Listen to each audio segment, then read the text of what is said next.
பயங்கரமான முறைகளே கிட்டத்தட்ட 15,000 குழந்தைகள் கொலை செய்யப்பட்டிருக்கிறாங்க. 1-2 பிள்ளைகள் அல்ல, 15,000 பிள்ளைகள் கஃனிடப்பட்டு இங்கே வைக்கப்பட்டால் அது எவ்வளவு நீண்ட ஒரு தூரத்துக்கு உங்களுக்கு தெரியும். கிட்டத்தட்ட 10,000 பெண்கள் கொலை செய்யப்பட்டிருக்கிறாங்க. அதுல குறிப்பா 6,000 பேர், 6,000க்கு மேற்பட்டவர்கள் கர்ப்பிணி தாய்மார்கள், வயிற்றுல குழந்தைகளை சுமக்கக்கூடியவர்கள், எக்கச்சக்கமான பிள்ளைகள் அனாதையாக்கப்பட்டிருக்கிறாங்க. வாப்பா இல்ல. என்ன சொல்றாங்கடா, நபிகள் நாயகம் ஸல்லல்லாஹு அலைஹி வஸல்லம் மக்களை வச்சு பகிரங்க அறிவிப்பு விடுறாங்க. மக்களே, அல்லாஹ் எனக்கு அறிவிக்கிறான், யுத்த கொடியை பிடித்துக் கொண்டு ஸைத் பின் ஹாரிஸா வீரமாக முன்னாடி போய் ஷஹீதாக்கப்பட்டார். இன்னா லில்லாஹி வ இன்னா இலைஹி ராஜிஊன். ஷாமில் யுத்தம், மதீனாவில் லைவ் டெலிகாஸ்ட். பெருமானார் ஸல்லல்லாஹு அலைஹி வஸல்லம் மக்களுக்கு சொல்றார்கள், ஜாஃபர் பின் அபி தாலிப் கொடியை பிடிக்கிறார். ஜாஃபர் பின் அபி தாலிப் கொலை செய்யப்படுகிறார். அப்துல்லா பின் ரவா கொடியை பிடிக்கிறார், அவர் கொலை செய்யப்படுகிறார். அதுக்கு அடுத்தபடியாக அல்லாஹ்வுடைய வாட்களில் ஒருவாள் காலித் பின் வலீத் ரலியல்லாஹு அன்ஹு அவர்கள் கொடியை பிடித்து முன்னாடி போகிறார். அல்லாஹ் அவர் கையில் வெற்றியை கொடுக்கிறான். ஷாமில் இருந்து மக்கள் திரும்பி வரார்கள். பெருமானார் ஸல்லல்லாஹு அலைஹி வஸல்லம் அவர்களிடம் மெசேஜ் சொல்ல இப்னு உமர் ரலியல்லாஹு அன்ஹு வருகிறார். யா ரசூலல்லாஹ், யுத்த களத்தில் உள்ள தோழர்கள் ஜாஃபர் பின் அபி தாலிபுடைய உடம்பை பார்த்து 90க்கு மேல காயம், யா ரசூலல்லாஹ், 90க்கு மேல குத்தி இருந்தார்கள். முதுவை பிரட்டி பார்த்தேன், ஒரு காயமும் இல்லை. எல்லாம் முன்னாடி ஈட்டி அன்பு என்று முன்னாடி போய் அந்த தளபதிகள் லா இலாஹ இல்லல்லாஹ் இந்த கொள்கைக்காக வேண்டி போராடினார்கள். ரசூலுல்லாஹ் சொன்ன செய்தி ஜாஃபர் பின் அபி தாலிப் ரலியல்லாஹு குடும்பத்துக்கு போய் கிடைச்சிட்டு அழுகிறார்கள் அவர்கள். இன்னொரு பக்கமாக வேற செய்தி போகுது, அதுல தான் இஸ்னவு ஆல ஜாஃபர் தாமன், ஜாஃபருடைய குடும்பத்துக்கு சாப்பாடு கொடுங்க. நம்ம சொல்லுவோமே கத்தம் ஓதாதீங்கன்னு, இந்த மாதிரி கத்தம் ஓதுறதுக்கு இது இல்ல, அந்த வீட்டுக்கு போய் சாப்பாடு கொடுங்கன்றமே. இந்த ஹதீஸை வச்சுதான் ஜாஃபர் ரலியல்லாஹு குடும்பத்தாருக்கு சாப்பாடு கொடுங்க. கவலையில் அவர்கள் கொக்கரிக்கிறார்கள், கவலைப்படுகிறார். அபூ தாலிபுடைய அடுத்த மகன் ஜாஃபர், ஜாஃபர் ரலியல்லாஹு கொலை செய்யப்படுறாங்க. நான் கேட்கிறேன் உங்கள்கிட்ட, வரலாறு பின்னணியிலிருந்து இந்த பலஸ்தீனத்தை நாம் பார்க்கலாம்னு நினைக்கிறேன். யாரை பின்பற்றான்? யூத கிறிஸ்தவர்களை பின்பற்றி மஸ்ஜிதுல் அக்ஸா வெற்றி கொள்ளப்படும் என்றால் அது எப்படி? அல்லாஹ்வுடைய நல்லடியார்களே, மறுமை சிந்தனையும் மன அமைதியும் என்ற தலைப்பு தந்திருக்கிறார்கள். இந்த தலைப்புக்கு வருவதற்கு முன்னாடி முக்கியமான சில விடயங்களை உங்களுக்கு மத்தியிலே பதிவு செய்யுமாறு நிர்வாகிகள் வேண்டிக் கொண்டார்கள். அதாவது, இந்த இஜ்திமாவுடைய ஏற்பாடுகள் செய்யப்படுகிற நேரத்தில் நிக்கவரட்டிய ஜும்மா பள்ளிவாசலால் ஒரு அறிவிப்பு விடப்பட்டிருக்கிறது. என்ன அறிவிப்பு என்று சொன்னால், இந்த இஜ்திமாக்களுக்கு நாங்கள் கலந்து கொள்ள மாட்டோம் என்று நிர்வாகிகள் அறிவித்திருக்கிறார்கள். அதுக்கு அர்த்தம் என்னன்னா, யாராவது ஒரு கல்யாணத்துக்கு கலந்து கொள்ள மாட்டோம் என்று மக்கள் மன்றத்தில் எழுப்பி சொல்ல மாட்டார்கள். கலந்து கொள்ள கூடாது என்று மக்களுக்கு சொல்வதற்கு தைரியம் இல்லாதவர்கள், நாங்க கலந்து கொள்ளாட்டி நீங்களும் கலந்து கொள்ள கூடாது என்ற ஒரு தோரணையில் தான் பள்ளிவாசலில் எழுந்து நாங்கள் இஜ்திமாவுக்கு கலந்து கொள்ள மாட்டோம் என்ற ஒரு அறிவிப்பு விட்டிருக்கிறார்கள்.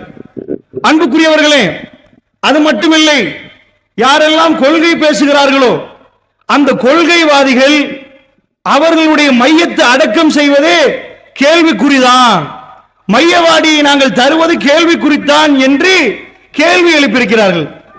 அன்பு சகோதரர்களே, ஒரு அடிப்படையை அந்த மக்கள் புரிந்து கொள்ள வேண்டும். என்னவென்று சொன்னால், அதாவது இந்த இஜ்திமாவில் நாம் பேசியது குர்ஆன் ஆயத்து, ஹதீஸ். இந்த குர்ஆனையும் ஹதீஸையும் பேசப்படுகிற நேரத்தில் இங்கே நாங்கள் வரமாட்டோம் என்று அவர்கள் சொல்லுவது குர்ஆனுக்கு நாங்கள் எதிரி, ஹதீஸுக்கு நாங்கள் எதிரி. இதைத்தான் அவர்கள் அம்பலப்படுத்துகிறார்கள். ஏனென்றால் திருமறை குர்ஆனில் எது இருக்கிறதோ அதை மட்டும்தான் பேசுவோம் என்று சபதம் வாங்கிய கூட்டம். உங்களை மாதிரி பொய்யையும் பேசுவோம், பிரட்டியும் பேசுவோம், தப்பையும் பேசுவோம், எல்லாத்தையும் அனுப்புவோம் என்று சொன்ன கூட்டம் இல்லை. ஹதீஸ் கிதாபுகளோடு அரபு படிக்கிற மாணவர்கள் இருக்கிறார்கள்.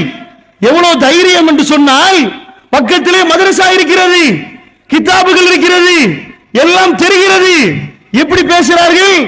மறுமை சிந்தனை இல்லை. அதான் இந்த உலகத்தில் நானும் நீங்களும் நிரந்தரமாக வாழுவோம் என்றால் எதையும் பேசுவோம், எப்படி நடப்போம்.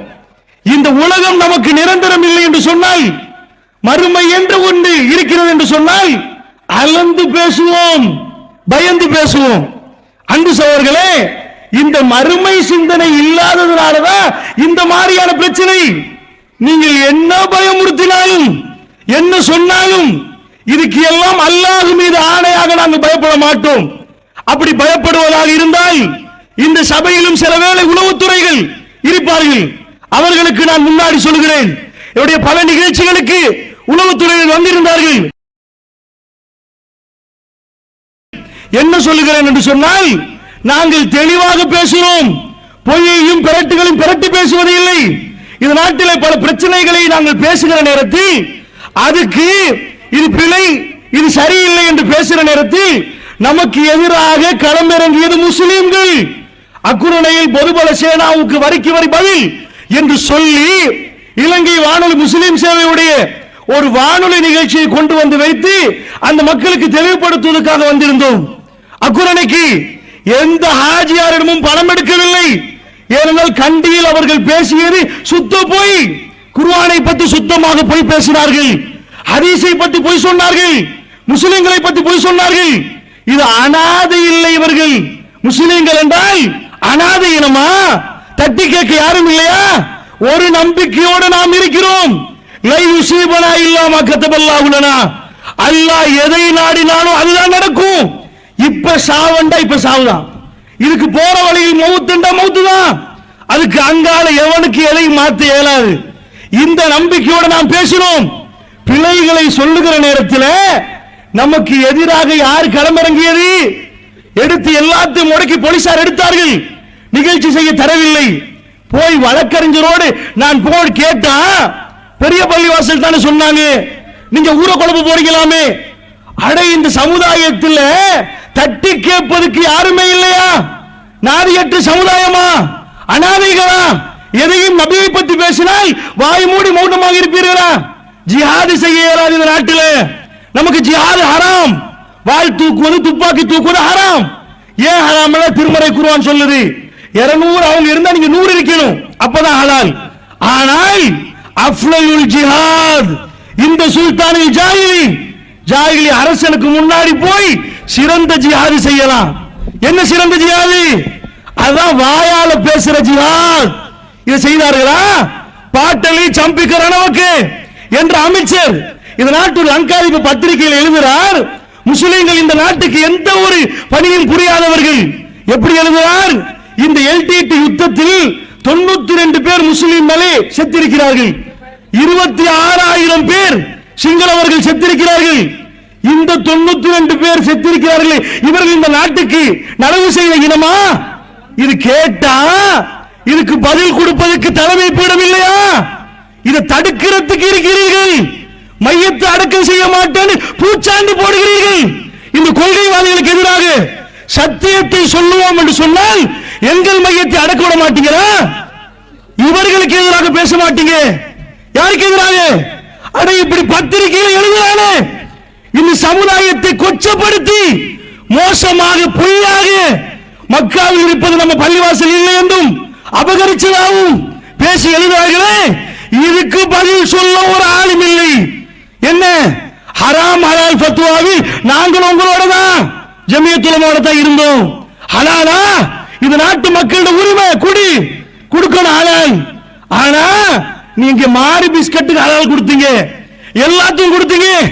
இதா இந்த நிக்கவெட்டி ரோட்டோட முன்னாடி போனா குர்நேகல் நடு சந்தியில கலேபண்டார் அவுலியா இருக்கிறார். கலேபண்டார் அவுலியாவுக்கு கும்பிட்டுட்டு அங்க 4 பொம்பளை வருவாங்க. நீங்க ஃபாத்தியா ஓதி அங்க வணக்கம் நடக்குது. இதுக்கு ஹராம் ஃபத்வா கொடுப்பது யார்? அதுக்கு ஜமியத்துல் வர மாட்டீங்களா? உங்க ஜுப்பால ஊத்தப்படக்கூடாது, நீங்க மேலிடத்தில் இருக்கணும். இதை பார்த்து நாங்க மௌலி ஆக்கணும். அல்லாஹ் எங்களை ஷஹீதாக்கட்டும், அல்லாஹ் ஷஹீதாக ஏற்றுக்கொள்ளட்டும். இதுக்கு பிறகு மையத்தை அடக்கம் செய்ய மாட்டோம் சொன்னால் நாங்கள் 1000 களம் இறங்குவோம். அல்லாஹ் மீது ஆணையாக படையெடுத்து வந்து கபரை தோண்டி நாங்கள் அடக்கம் செய்து விட்டு தான் போவோம். அல்ஹம்துலில்லாஹ், அந்த பலத்தை அல்லாஹ் தந்திருக்கிறான். என்ன நினைத்துக் கொண்டு பேசுகிறார்கள்? எது இஸ்லாம், எது முஸ்லீம், யார் முஸ்லீம்? மறுமை சிந்தனை இல்லாமல் அவர்கள் அரங்கேற்ற எல்லாத்தையும் பார்த்து நாங்கள் அப்படியே தலையை சாய்த்துக் கொண்டிருக்கணுமா? இதுதான் இன்றைக்கு இஸ்லாம். தப்பு பிரச்சாரங்கள் விடப்படுகிறது. எல்லாரும் பயந்தான் கோழி. எவனாலும் வந்து பேசினானா அல்லாஹ் காட்டினா. சஹாபாக்கள் வரலாறு, நபிமார்களோட தியாகம். மிம்பர்ல ஏறினா ஹஸ்ரத்தை பிடிக்கிறாரு. அழுகையும் கூச்சலும் உருக்கமும். அட பேசின ஹஸ்ரத்துல எங்க? எப்ப அல்லாஹ் சோதிச்சு பாப்பான்? களத்துல இருந்தியா? தப்பு தப்பா பேசுற நேரம் பெருமானாரை காப்பாத்தினாயா? அவருடைய மானபங்கப்படுத்துற நேரம், தப்பாக பேசுற நேரம், அதுக்கு எதிராக களமிறங்கியாயா? நீ ஆயுதம் தூக்க தேவையில்லை. முன்னாடி சொல்லி இதுக்கு மிச்சம் எது நடக்கும் அது நடக்கும். அல்லாஹ் எதை நாடினாலும் அதுதான் நடக்கும். அதனால நிக்க விரட்டிய ஜமாத்துக்கு நாங்கள் சொல்லுகிறோம், எதுக்கும் நாங்கள் பயப்பட மாட்டோம் இன்ஷா அல்லாஹ். அல்ஹம்துலில்லாஹ். நாடளாவிய ரீதியில் அப்படி மையத்தில் இருந்து அடக்கம் செய்யாட்டி நாடளாவிய இருந்து ஆயிரம் ஆயிரமாக வந்து நாங்களே இன்ஷா அல்லாஹ் அடக்கம் செய்வோம். இந்த நாட்டு சட்டப்படி அடக்கம் செய்வதற்கு எந்த தடையும் இல்லை. பொது சுசான பூமியில கொண்டு போய் அடக்கம் செய்ய மாட்டாங்க. முஸ்லிம்களுக்கு பொதுவான மையவாடில தான் அடக்கம் செய்யணும். நாம் பசியாலையில எல்ல முல்லையில அடக்கம் செய்ய மாட்டேன்னு சொன்னார்கள். அடக்கம் செஞ்சு போலீஸ் பாதுகாப்போடு கௌரவமா அடக்கம் செஞ்சார்கள். அதனால் நிக்க வேண்டிய மக்களே, கொள்கையில் தளம்பல் ஏற்படுத்திடாதீங்க, தடமாறாதீங்க. இந்த செய்தியை முக்கியமா சொல்றேன். அதனால இதை முக்கியமா பதிவு செய்யுங்க. இவர்கள் இதையெல்லாம் தடுப்பதாக இருந்தா ஒரு சவால் விடுறோம். முதல்ல போய் தெமட்டமர்த்தடி பள்ளிவாசல்ல அந்த கபரை வணங்குறானே, நாட்டு தலைவர், எதிர்கட்சி தலைவர், செயலா எல்லாம் வருவாங்க. அதை முதல்ல தடி. சூரா ஹூத் 11வது அத்தியாயம். பெருமானார் ஸல்லல்லாஹு அலைஹி வஸல்லம் அவர்கள் சொன்னார்கள், என் தலைமுடி நரைக்க பார்க்கிறது, அல்லாஹ் பயங்கரமாக பேசுறான். அந்த சூரா ஹூதை பிரட்டுங்கள். எல்லா ஜமியத் உலமா உட்பட நிக்க விரட்டி சும்மா பள்ளிவாசலே உங்கள்கிட்ட கேட்கிறேன், இதை தடுங்க. முதல்ல ஒரு மிம்பர் அல்லாஹ்வுக்காக வேண்டி ஒரே ஒரு மிம்பரை ஒதுக்குங்க. ஒரே ஒரு ஜும்மால சூரா ஹூதை பிரட்டுங்க. அதுல வசனம் வரும். என்ன வசனம்? வலிய தஜ்ரீபின் ஃபீ மௌஜின் கல்ஜிபால். மலைகள் அளவுக்கு அலைகள் அடிக்கிற நேரம். நூஹ் நபி 950 வருஷம் பிரச்சாரம் செய்தவர், அல்லாஹ்வுக்கு ரொம்ப நெருக்கமானவர். இன்னி தாவுத்து கௌமி லைல வ நஹாரா வலா யஸிதுஹும் துஆ இல்லா ஃபிராரா. யா அல்லாஹ், இரவு பகல் பார்க்காமல் உனக்காக பிரச்சாரம் செய்தேன் என்று சொன்ன நபி அவருடைய மகன் முன்னாடி நிற்கிறார். யா புனைய, என் அருமை மானே, இருக்கப்புமானா, என்னோட ஏறுறேன் பாப்பா கப்பல்ல. வலாத்தக்கும் ஆல் காஃபிரின், காஃபிரா போயிராத, காஃபிராயிராத, என்னோட கப்பல்ல ஏறுறேன். அவன் சொல்றான், ஷாவிலா ஜபலி அஸ்முனி மினல் மா, இந்த மலைக்கு மேல ஏறி என்ன காத்துக்கொள்ள எனக்கு தெரியும். பாப்பா நீங்க உங்க கட்சியில போங்க, நான் உம்மா கட்சி காஃபிர் தானா, இந்த மலைக்கு மேல ஏறி என்னை காத்துக்கொள்கிறேன் சொல்றான். அப்ப பேசுறா சென்டிமெண்டா. வஹால பைனஹுமல் மௌஜ் ஃபக்கான முக்ரகின். என்ன பேசிட்டு இருக்கிறேன், அல்லாஹ் அலைய கொண்டு வந்து தலையில போடுறான். அந்த இடத்துல அப்படியே அலைய போடுறான். கண்ணு முன்னாடி துடிச்சு துடிச்சு சாகுறான். வகுல்லியல் அம்ர் ஃபஸ்தவத்தல் ஜூதி. கதையை முடித்து விட்டோம். ஜூதி மலையில கொண்டு போய் கப்பலை நிறுத்தினோம். எல்லாரும் இறங்குறாங்க. அப்ப நூஹ் நபி இறங்குறாரு. தப்பினோம் என்ற சந்தோஷம் அவர்கிட்ட இல்ல. உடனே ஃபனாதானு, நூஹ் நபி அழைக்கிறார், அல்லாஹ் ரப்பி, யா அல்லாஹ், இன்னபனி மின் அஹ்லி, என் புள்ள யா அல்லாஹ், என் குடும்பம் யா அல்லாஹ், அவனுக்கு கொடுத்துறியா அல்லாஹ் சொர்க்கம். அதானே என் புள்ள என் குடும்பம். எது பயோடேட்டா முன்னாடி வைக்கிற அல்லாஹ்ட்டு, வேற ஒண்ணு வேணாம் யா அல்லாஹ். 950 வருஷம் பிரச்சாரம் செய்தா இல்லையா உனக்காக, என் புள்ள யா அல்லாஹ் கொஞ்சம் தப்பு பண்ணிட்டான், அவனை பிடிச்சிடாத. இன்ன பனி மின் அஹ்லி, என் குடும்பம் யா அல்லாஹ். அல்லாஹ் என்ன பதில் கொடுத்தான்? ஓ பரவாயில்ல, உங்க புள்ள தானே, இவ்வளவு காலம் பிரச்சாரம் செஞ்சவர் தான் நீங்க, ஓ பரவாயில்ல அப்படி விட்டானா. இன்னஹு லைஸ மின் அஹ்லிக், உன் குடும்பமே கிடையாது பாரு. புள்ள புள்ள என்றியே அவன் உன் குடும்பமே இல்லை. உடனே பாவ மன்னிப்பு கேட்டாங்க. நான் ஏதோ சொல்றேன் தெரியுமா? நூஹ் நபி தன்னுடைய சொந்த பிள்ளைக்கு துஆ கேட்க முடியாமல் போனது. நீங்க யாருக்கும் துஆ கேட்பீங்களா? தெமட்டமர்த்தடி பள்ளியில அவ பள்ளி சொல்லலாமா? நான் ஒரு தடவை கோயில் யூனிஸ் போய் சொல்ல, அப்படி சொல்லாதீங்க, எனக்கு வர்ற ஆத்திரத்தில் அப்படி சொல்லிட்டேன், பக்கத்து அப்படி சொல்லாதீங்க. வேற என்ன சொல்ல? குர்ஆனை பச்சையாக புதைக்கிறீர்களே, உசுறு உள்ள ரத்தம் ஓடுற ஒரு மூமின் எப்படி பார்ப்பான்? அட இது தெரியாதா உங்களுக்கு? இது ஜம்மியத்துல் உலமாக்கு தெரியாதா? நூஹ் நபி மகனுக்கு துஆ கேட்க முடியாட்டி எந்த காபிருக்கு துஆ கேட்கலாம்? அல்லாஹ் நபிக்கு சொல்றான், நபியே இப்ராஹிம் நபியிடம் உங்களுக்கு அழகான முன்மாதிரி இருக்கிறது, ஆனா அவர் வாப்பாக்கு துஆ கேட்டார் தவிரன்றான். வாப்பாக்கு கேட்டாரு, குத்தி காட்டாங்க. இப்ராஹிம் நபி எல்லாத்திலும் கரெக்ட், வாப்பா கேட்டாரு அது பிள்ளைன்றான். அட இப்ராஹிம் நபி சொந்த வாப்பாவுக்கு ஒத்தகசல்லா இப்ராஹிம் கலீலா, இப்ராஹிமை நாங்கள் உற்ற நண்பராக எடுத்தோம். அவ்வளவு நெருங்கிய அல்லாவுக்கு நெருங்கிய அடியான் அவர் வாப்பாவுக்கு கை என்று அல்லாஹ் ரிஜெக்ட் பண்றான். எல்லாத்தையும் படிச்சீங்களே, ஒன்றையும் படிக்காதீங்க. குர்ஆன 30 ஜுஸ் ஓதுறீங்களா? உங்களுக்கு விளங்காட்டி தர்ஜுமா வாசிங்களா? நான் கேட்கிறேன், இப்படி ஒரு ஆயத்து இல்லையா? இல்லன்னா சொல்லுங்க, இப்படி இல்லையா? அப்ப டெமட்ட மருத்தடி பள்ளியில் நடக்கிற நேரம் உங்களுக்கு மறுமை சிந்தனை வரல, அரசியல் சிந்தனை வந்துச்சு. ஓ ஜெயில போட்டுருவானே, ஓ அங்க உள்ள வருவானே, நாலு அரசியல் சாக்கடைகள் வருமே, நம்மள உள்ள போடுவானே, நம்மள இது பண்ணிடுவானே. நீங்க தலைமையில் இருப்பீங்க, உங்க மேல ரத்தம் படக்கூடாது. அப்ப எதுக்கு தலைமை போயிடும்? இது என்ன போராட்டம்? இதுக்கு நீங்க அந்த அந்த தெம்மட்ட மருத்துவ பள்ளிக்கு ஹலால் சர்டிபிகேட் ஹராம் சர்டிபிகேட் இஷ்யூ பண்ண மாட்டீங்களா?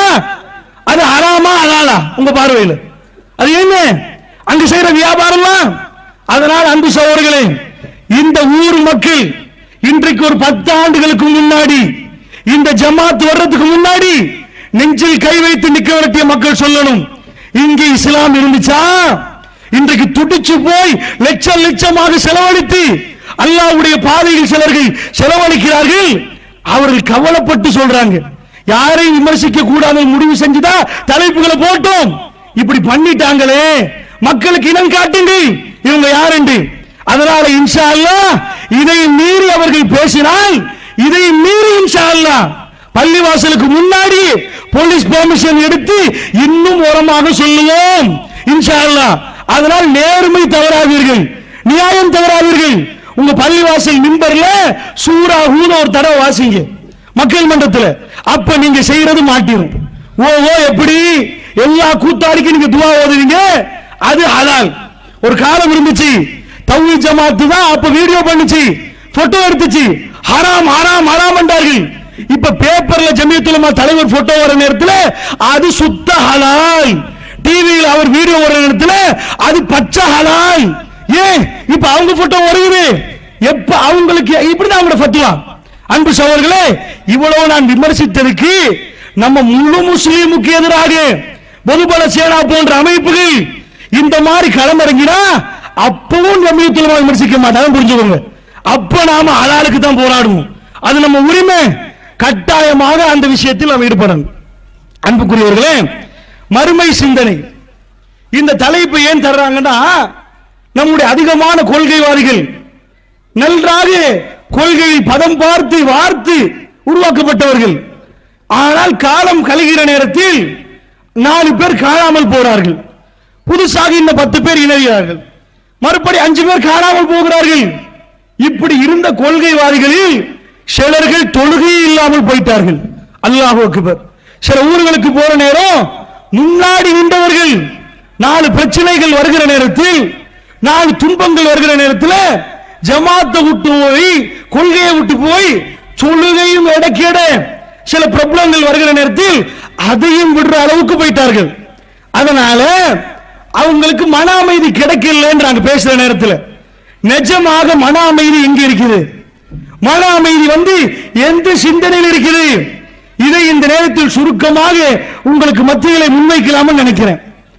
நபிகள் நாயகம் ஸல்லல்லாஹு அலைஹி வஸல்லம் அவர்கள் சபையில் உட்கார்ந்து இருக்கிறாங்க, சஹாபாக்கள் எல்லாம் முன்னாடி இருக்கிறாங்க. இந்த நேரத்தில் ஊருக்கு ஒரு புதிய ஆள், நபவிக்கு நிறைய கதவுகள் இருக்குது, அதுல ஒரு பின்னாடி உள்ள கதவால ஒரு ஆள் வர்றாரு, மக்களை எல்லாம் தாண்டி கொண்டு வர்றாரு. வேணுமென்றே அல்லாஹ் அப்படி செட்டப் பண்றான். அவர் என்ன பண்றாருன்னா, பின்னாடி இருந்து மக்களுடைய தோல் புஜங்களை எல்லாம் அகற்றி முன்னாடி முன்னாடி வர்றார். எந்த அளவுக்கு வர்றாருண்டா, நபிகள் நாயகம் ஸல்லல்லாஹு அலைஹி வஸல்லம் அவர்கள் அப்படி முட்டை மடித்து அமர்ந்திருக்கிறார்கள். அவர் பக்கத்திலே வந்து அவரையும் முட்டை மடித்து அமர்றாங்க. அமர்ந்த உடனேயே சில ரிவாயத்துகளில் அவருடைய 2 கைகளும் பெருமானாருடைய தொடை மீது வைத்தார் வருகிறது. இன்னும் சில ரிவாயத்தில் அவர் தொடை மீது வைத்தார் வருகிறது. இந்த மாதிரி வச்சு அவர் அல்லாஹ்வுடைய தூதர்ட்ட கேள்வி கேட்கிறாங்க. என்ன கேட்கிறாரு? மல் இஸ்லாம், இஸ்லாம் என்றா என்ன? மல் ஈமான், ஈமான் என்றா என்ன? ரசூலுல்லாஹ் தெரிஞ்ச பதில் தான். ஆமன்து பில் ஐவ மலாயிகத்தி வ குதுபி இப்படி சொல்றாங்க. மல் இஹ்சான், இஹ்சான் என்றா என்ன? இதுல என்ன ஆச்சரியம் என்றா, வந்தவர் ஊருக்கு புதுசு. எங்கேயாவது இருந்து ஒரு ஆள் வந்தால் அவர் முகத்துல களைப்பு தெரியும். அந்த முகத்தை பார்த்த உடனே இவர் ஊர்வாசி இல்லையே, மதீனத்து வாசியா இருந்தா மதீனால பார்த்த உடனே மதீனா வாசி நடங்கும். இவர் மதீனா வாசியே இல்ல, அந்த வாக்கு இல்ல, ஆனா களைப்பு இல்ல, வெள்ளையும் சொல்லியுமா பசுந்தா இருக்கிறார். ஒரு சாதாரணமாக இந்த நாட்டுல இங்க இருந்து அங்க போற நேரத்தில் களைப்பாகுது, வேர்வை அடையுது. அந்த மதீனாவுல ஒரு வேர்வை வைக்க ஒன்றுமே இல்லாம இப்படி வர்றாரு. இவர் யாரா இருப்பார்னு எல்லாரும் பாக்குறாங்க. கேள்வியில ஒரு கேள்வி இன்னும் ஆச்சரியப்படுத்துது. மத்தஷா எப்ப மர்ம கேட்கிறார். பெருமானார் ஸல்லல்லாஹு அலைஹி வஸல்லம் என்ன சொல்றாங்கன்னா, இதுக்கு முன்னாடி முன்ன பின்ன காணாத அந்த ஆளுக்கு ரசூலுல்லாஹ் அதிசயமான பதில் கொடுக்கறாங்க. நீங்க என்கிட்ட கேட்கிறீங்களே, கேட்கிற உங்களை விட, அதாவது கேட்கப்படுற என்னை விட கேட்கிற நீங்க தெரிஞ்சவர். அர்த்தம் என்ன? உங்களுக்கு என்ன விட தெரியும். கேட்கிறீங்களே எப்ப மர்மம் பண்ணி, கேட்கிற உங்களுக்கு என்ன விட தெரியும். ஷஹாபாக்கள் ஷொக். இந்த மதீனால பெருமானாரை விட மறுமையை பத்தி தெரிஞ்ச ஒரு ஆள் இருப்பாங்களா? இவங்களுக்கு மட்டும்தானே வகை வருகிறது, இந்த ஆளுக்கு வருதா? இந்த ஆளுக்கு எப்படி தெரியும்? பெருமானார் ஸல்லல்லாஹு அலைஹி வஸல்லம் அமைதி. ஒட்டுமொத்த ஷஹாபாக்களும் பார்க்கிறார்கள். ஏன் இதை சொல்றேன்?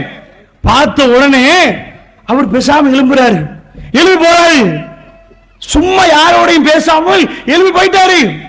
போய் பாப் அந்த கதவு வரைக்கும் போறார், போய் திரும்புறாரு. அது வரைக்கும் பேசாம நபிகள் நாயகம் ஸல்லல்லாஹு அலைஹி வஸல்லம் இருந்தாங்க. அப்போ மேல கூப்பிடுறாங்க, உமரே கூப்பிடுறாங்க. உமரே அதான் போனாரு கதவு கிட்ட, கொஞ்சம் அவர் கூட்டி வாங்க, கொஞ்சம் கூட்டி வாங்க. போய் இவர் போறார். உமர் ரலியல்லாஹு போய் கதவு கிட்ட பார்க்கிறாரு, அங்க யாருமே இல்லை. யார சொல்லலாம், அவர் காணல. வேணுமென்றே பெருமானார் ஸல்லல்லாஹு அலைஹி வஸல்லம் உமர் பின் கத்தாப் அனுப்பினாங்க. ரசூலுல்லாஹ் சொன்னாங்க சிரிச்சிட்டு, வஹுவ ஜிப்ரீல், மனித தோற்றத்தில் அது ஜிப்ரீல் வந்தது. உங்கள்கிட்ட நான் கேட்கிறேன், இவ்வளவு தூரத்தில் இருந்து அவர் வந்தாரே, ரசூலுல்லாஹ்வுக்கு தெரிஞ்ச செய்தியை சொல்லிக் கொடுக்க வந்தாரா? இஸ்லாம் என்று தெரியாமல் தான் அந்த சபையில் சஹாபாக்கள் இருந்தாங்களா? ஈமான் என்னன்னு தெரியாதா? அப்ப எதுக்கு வந்தாங்க? அது மன அமைதிக்கு அவர் வந்தார். எதுக்கு வந்தார் தெரியுமா? அந்த சபையில இருந்தவர் ரசூலுல்லாஹ் பிடிச்சு வச்சு, ஏப்பா இவர்தான் ஜிப்ரீல்னு காட்டினா விடுவாங்களா சஹாபாக்கள்? அவரை எடுத்து மோந்து உட்கார வச்சு, நீங்க போக கூடாது கெட்டி பிடிச்சி அவரையே வச்சு விருந்து கொடுத்து அப்படியே வச்சிருவாங்க. அது வரைக்கும் மௌனம். ஒரு கேள்வியில பதில மட்டும் சூசகமா சொல்றாங்க. என்ன சூசகமா சொல்றாங்க? உங்களுக்கு என்னை விட தெரியும் தானே மர்மிய விஷயத்துல. அவர் ரசூலுல்லாஹ்க்கு தெரியுது, வந்தவர் யாருன்னு தெரியுது. மக்களுக்கு தெரியக்கூடாது என்பதற்காக கதவு வரைக்கும் போனவரை உமர் ரலியல்லாஹு கூப்பிட்டு, ஏப்பா கொஞ்சம் கூட்டி வாங்கன்றாங்க. ஏண்டா போய் தேடினாலும் அவர் அம்பிட மாட்டார், அவர் காணாமல் போயிருப்பார். அப்ப எதுக்கு ஜிப்ரீல் அலைஹிஸ்ஸலாம் வந்தாங்க? வேற ஒண்ணு இல்ல, அங்க அவர்கள் சொத்து அவர்கள் முடியுமான அளவு செலவழித்திருந்தார்கள். அவர்கள் செலவழித்தது வீண் போகவில்லை. நீ நம்பிய கொள்கை உண்மை. அது வந்தது ஜிப்ரீல். பாத்தியா, காணாம போனாரு. இப்படி மதீனால யாராவது கண்டீங்களா? முழு மதீனாலை ரவுண்ட் அப் பண்ணி தேடுங்க, அவரை நீங்க பார்க்க மாட்டீங்க. இதுவரை காலமாக நபிகள் நாயகம் ஸல்லல்லாஹு அலைஹி வஸல்லம் சொன்னதை நீங்கள் நம்பினீர்களே, அவர்களுக்கு ஆறுதல் சொல்லதான் அல்லாஹ் அனுப்பினார். மன ஆறுதல். வேற ஒரு மெசேஜ் அங்க இல்ல. ஜிப்ரீல் அலைஹிஸ்ஸலாம் வந்து புதிய பாடம் படிப்பிச்சு கொடுத்தாங்களா? புதுசா ஏதாவது குர்ஆன்ல எட்ட அறிவிச்சா? ஏதாவது வழி அறிவிச்சாங்களா? மனித தோற்றத்தில் காண்பிச்சது வேற ஒண்ணு இல்ல. எல்லா அசிங்கத்தை விட்டு நேர்மையா நடந்தீங்க, நியாயமா நடந்தீங்களே, இதுக்கு எல்லாம் பரிசு உண்டு. தளர்ந்து போயிடாதீங்க. வலா தகினு வலா தஹ்சனு வான்துமுல்லாஹ்வுனைன் குன்தும் முஃமினீன். நொந்து போயிடாதீங்க, ஒடிஞ்சு போயிடாதீங்க, கவலைப்பட்டாதீங்க. மூமீன்களாக இருந்தால் நீங்கள் தான் சிறந்தவர்கள் என்ற மெசேஜ் அந்த இடத்துல வைக்கப்படுது. வேற ஒண்ணு இல்ல. கண் கூடாக ஜிப்ரீல் அலைஹிஸ்ஸலாத்தை கண்டா எவ்வளவு அமைதி இருக்கும். அடடா, மறுமை சரிதானே, ரசூலுல்லாஹ் வாழ்வது நிச்சயம் தானே, கண்ணு முன்னாடி ஜிப்ரீல் அலைஹிஸ்ஸலாத்தை கண்டமே. இந்த கொள்கையை இன்னும் உறுதியா நம்பி மனாமையை பெறுவதற்கு தான் அந்த இடத்துல ஜிப்ரீல் அலைஹிஸ்ஸலாத்து வஸலாம் அனுப்புறான். இது ரொம்ப உறுதியான ஹதீஸ். ஹதீஸ் ஜிப்ராயில் என்று சொல்லுவார்கள். ஜிப்ரீல் அலைஹிஸ்ஸலாமுடைய ஹதீஸ் சிக்கத்தான நிறைய சனதுகளோடு உறுதியாக வந்த ஒரு ஹதீஸ், எந்த சந்தேகமும் இல்லாத ஒரு ஹதீஸ். அன்புக்குரியவர்களே, கொஞ்சம் அசைவு போட்டு பாருங்க. ஏன் தெரியுமா? இந்த மன அமைதி இருக்குது. இந்த உலகத்தில் நீங்க உங்க புள்ள குட்டியை எதிர்பார்த்திருப்பீங்க. அவர்களெல்லாம் வளர்த்து கஷ்டப்பட்டு ஆளாக்கி இவங்க எங்களுக்கு மன அமைதி இருப்பீங்கன்னு எதிர்பார்ப்பீங்க. உலகத்தில் 100க்கு 90 பிள்ளைகள் உங்களுக்கு மன அமைதியை தராது. உங்களுக்கே குழியை வெட்டுவார்கள். சில இடங்களில் நீங்கள் எதிர்பாராத விதத்தில் அவர்கள் தப்பு பண்ணுவார்கள். இருக்கிற அமைதி தொலைஞ்சு போச்சுன்னு அர்த்தம். அந்த அளவுக்கு பாதிக்கப்படுவீர்கள். இந்த உலகத்தில் மனுஷன் தன்னுடைய செல்வங்களில் தன்னுடைய பிள்ளைகளிடம் மன அமைதியை தேடுறான். அதனால தான் கிறிஸ்தவர்கள் இந்த தலைப்பை மட்டும்தான் பேசுவார்கள். சனசுமட்டமாக சாணேட்டமாக அவருடைய மெயின் தலைப்புகளே கையை விரித்துக் கொண்டு மன அமைதிக்கு என்ன வழி வாங்கலாம், நாங்க அமைதிப்படுத்துறோம், நாங்க குணப்படுத்துறோம், நோய்களை இல்லாமல் ஆக்குறோம். உலகத்தில் மன அமைதியோடு வாழணும் என்றால் அல்லாஹ் மீது ஆணையாக சொல்றேன், நீங்கள் நம்பிய உங்கள் பிள்ளைகள் 100க்கு 100% உங்களுக்கு மன அமைதி தருவார்களா? இல்லவே இல்லை. அப்படி அதிகமானவர்களுக்கு கொடுக்கவே இல்லை. நீங்க நினைக்கிற செல்வம், சொத்து செல்வங்கள் சேர்த்து வைத்திருப்பீர்கள். அல்லாஹ் மீது ஆணையாக சொல்றேன், இந்த சொத்தில் உங்களுக்கு மன அமைதி கிடைக்காது. இது உங்களுக்கு மன அமைதி தருமா? உங்க கொள்கையும் நம்பிக்கையும் மட்டும்தான் மன அமைதி தரும். உளவியலாளர்கள் சொல்றாங்க, ஒரு மனுஷன் அமைதி பெறணும் என்றா அவன் நம்பணும். நம்பினா அமைதி பெறுவான். நம்பிக்கை இல்லைன்னு வைங்க, அமைதி பெற மாட்டான். அவன் நம்பணும் என்றா மறுமையை நம்பணும், மறுமையில நடப்பதை நம்பணும். இந்த சிந்தனையை மனசுக்குள்ள போட்டால்தான் எல்லாமே இல்லாம போன மாதிரி இருக்கு. தலை வலிக்கும். ரசூலுல்லாஹ்வோட சொர்க்கத்தில் வாழ்ந்த மாதிரி நினைச்சு பாருங்க, மன அமைதி வரும். ஆனால் நம்ம பலர்களுக்கு அதை நினைக்க முடியாது. ஏண்டா கொள்கைவாதிகள் தான் பேரளவில். நம்ம கொள்கைவாதிகள் ஐபிஎல் பார்ப்பவர்கள் எத்தனை பேர்? சுத்த ஹராம். சூது விளையாடுறது பார்க்க கூடாது, சூதாடுறது பார்க்க கூடாது. சூது விளையாடுறது ஓகே, சூதாட கூடாதா? சூதடிக்கிறான், அட அதை பார்க்கவும் கூடாது, அவனுக்கு ஃபன் பண்ணவும் கூடாது. ஐபிஎல் என்ற ஒரு நஜீஸ் நடக்குது. எத்தனை கொள்கைவாதி பார்த்தான், எத்தனை பேர் பார்த்தான்? என்ன வழங்குது? அந்த மன அமைதி வராது. இப்படி எல்லாம் நடக்கிற நேரம், தப்பு பண்ற நேரம் மறுமையை நினைச்சு பார்க்க மாட்டாங்க மனசு. உளவியல் என்ன, தான் தப்பு பண்ற நேரம் அது நினைக்கவே மாட்டுச்சு மனசு. நிறைய வயசாளிகள்ட்ட போய் கேட்ட, இப்ப அல்லாஹ் பிடிப்பான மறுமையில, அது எப்பயோ வரப்போற, அதுக்காக நீ ஏன் கவலைப்படுற? இப்படி பேசுற வயசாளி முஸ்லீம்கள் இல்ல, இப்படி பேசுறவங்க இல்ல. எதையாவது சொல்லுகிற நேரத்தில் அது எப்ப வர்றது இப்ப பாக்குறீங்க, நம்பல. அதனால் அவங்க மன அமைதி பெறாமல் துடிக்கிறார்கள். மன அமைதி என்றால் பெருமானார் ஸல்லல்லாஹு அலைஹி வஸல்லம் அவர்கள் அந்த சுவர்க்கத்தை பத்தி நினைச்சுதான் அமைதி பெற்றார்கள். சஹாபாக்கள் அதுலதான் மன அமைதி பெற்றார்கள்.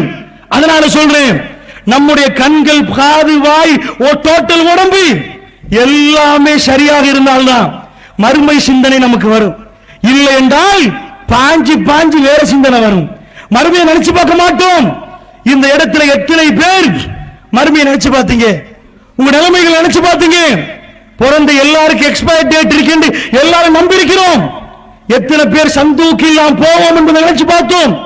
நான் பேசுறேனே, இதுக்கு அடுத்தபடியாக தொழுகை மக்ரிப், இதுதான் எங்களுடைய கடைசி தொழுகையாக இருந்தா, நாங்க தொழுகிற கடைசி தொழுகையாக இருந்தால் அப்படி நினைச்சு தொழுவீர்களா?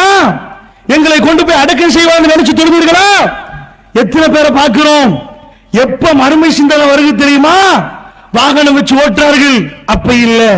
காணி பங்களா கட்டுறார்கள், இல்ல. எத்தனை பேரை போய் சந்திக்கிறோம், பெரிய பெரிய ஹாஸ்பிட்டல்ல, ஆஸ்பத்திரியில சந்திக்கிறோம். பெரிய சல்லிக்காரங்க ட்ரிப் போனாங்க, வேற எங்கேயோ போனாங்க. போய் வார வழியில் ஆக்சிடென்ட் ஆகி ஒரு மஞ்ச பைய கையில வச்சு வீல் சேர்ல உட்கார்ந்து கண்ணாடியை திறந்து ரோட்ல போற வாகனத்தை பார்க்கிறான். அட எனக்கு எப்பயா ரோட்ல போகலாம், 4 பேரோட எப்ப பழகலாம்? இது சொல்லாத ஒரு ஜெயில். ஆஸ்பத்திரியில உட்கார்ந்து எப்ப 12 மணி வரும், தூங்கி எழும்புவான். 10 நிமிஷம் தான் போயிருக்கும். மறுபடி தூங்கி எழும்புவான், இன்னொரு 10 நிமிஷம். எவனும் வந்து சந்திக்க மாட்டானா, பேச மாட்டானா. அப்பதான் மறுமை சிந்தனை வருகிறது. முடங்கி கால் ஒடிஞ்சு கையில ஒரு மஞ்ச பைய வச்சு சிறுநீர் பைய வச்சு கொண்டு 6 மாதம் 1 வருஷமாக எதிர்பாராத விபத்தில் சிக்கிக் கொண்டு இருந்து ஹாஸ்பிட்டலுடைய ஜன்னல் வழியாக வெளியே பார்த்து கொண்டு ஏங்கி ஏங்கி தவிக்கிறார்களே, அப்ப வரும் மரண சிந்தனை. அப்ப வருகிறது. எப்ப சொகுசா இருக்கிறோமோ, இந்த கால் கைக்கு அல்லாஹ் சக்தியையும் பலத்தையும் தந்திருக்கிறானோ, அப்ப நாம் மறுமை சிந்தனை எடுத்து மனாமீதி பெற்றோமா?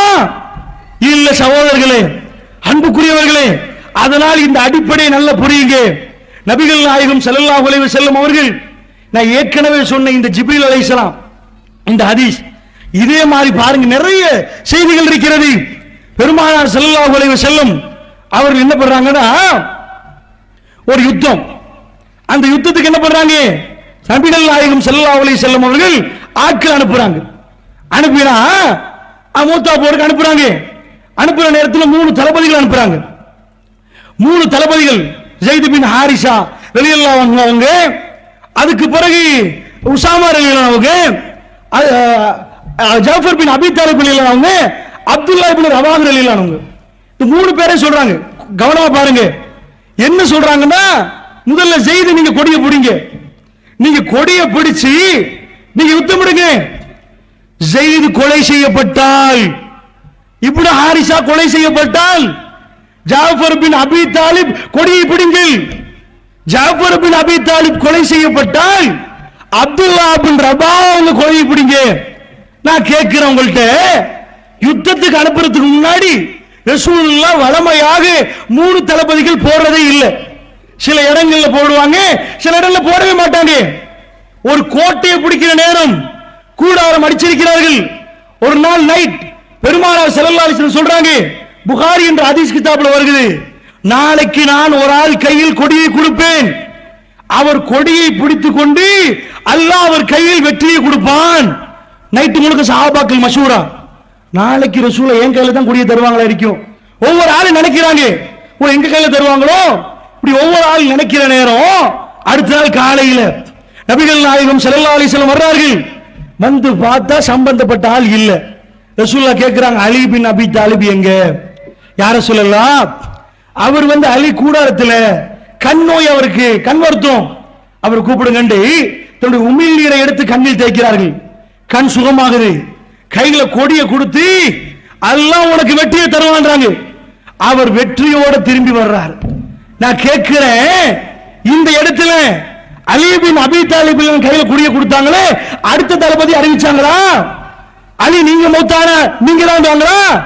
அதுக்கு முந்தைய நைட்டே சொல்லிட்டாங்க, ஏப்பா நான் அலி கையில கொடுக்கிறேன், மார்னிங் சொல்றாங்க, அலி உங்க கையில தர்ற வெற்றி உங்களுக்கு தான். யார் கையில் நான் கொடியை கொடுப்பேனோ அவர் வெற்றியோட திரும்புவார்.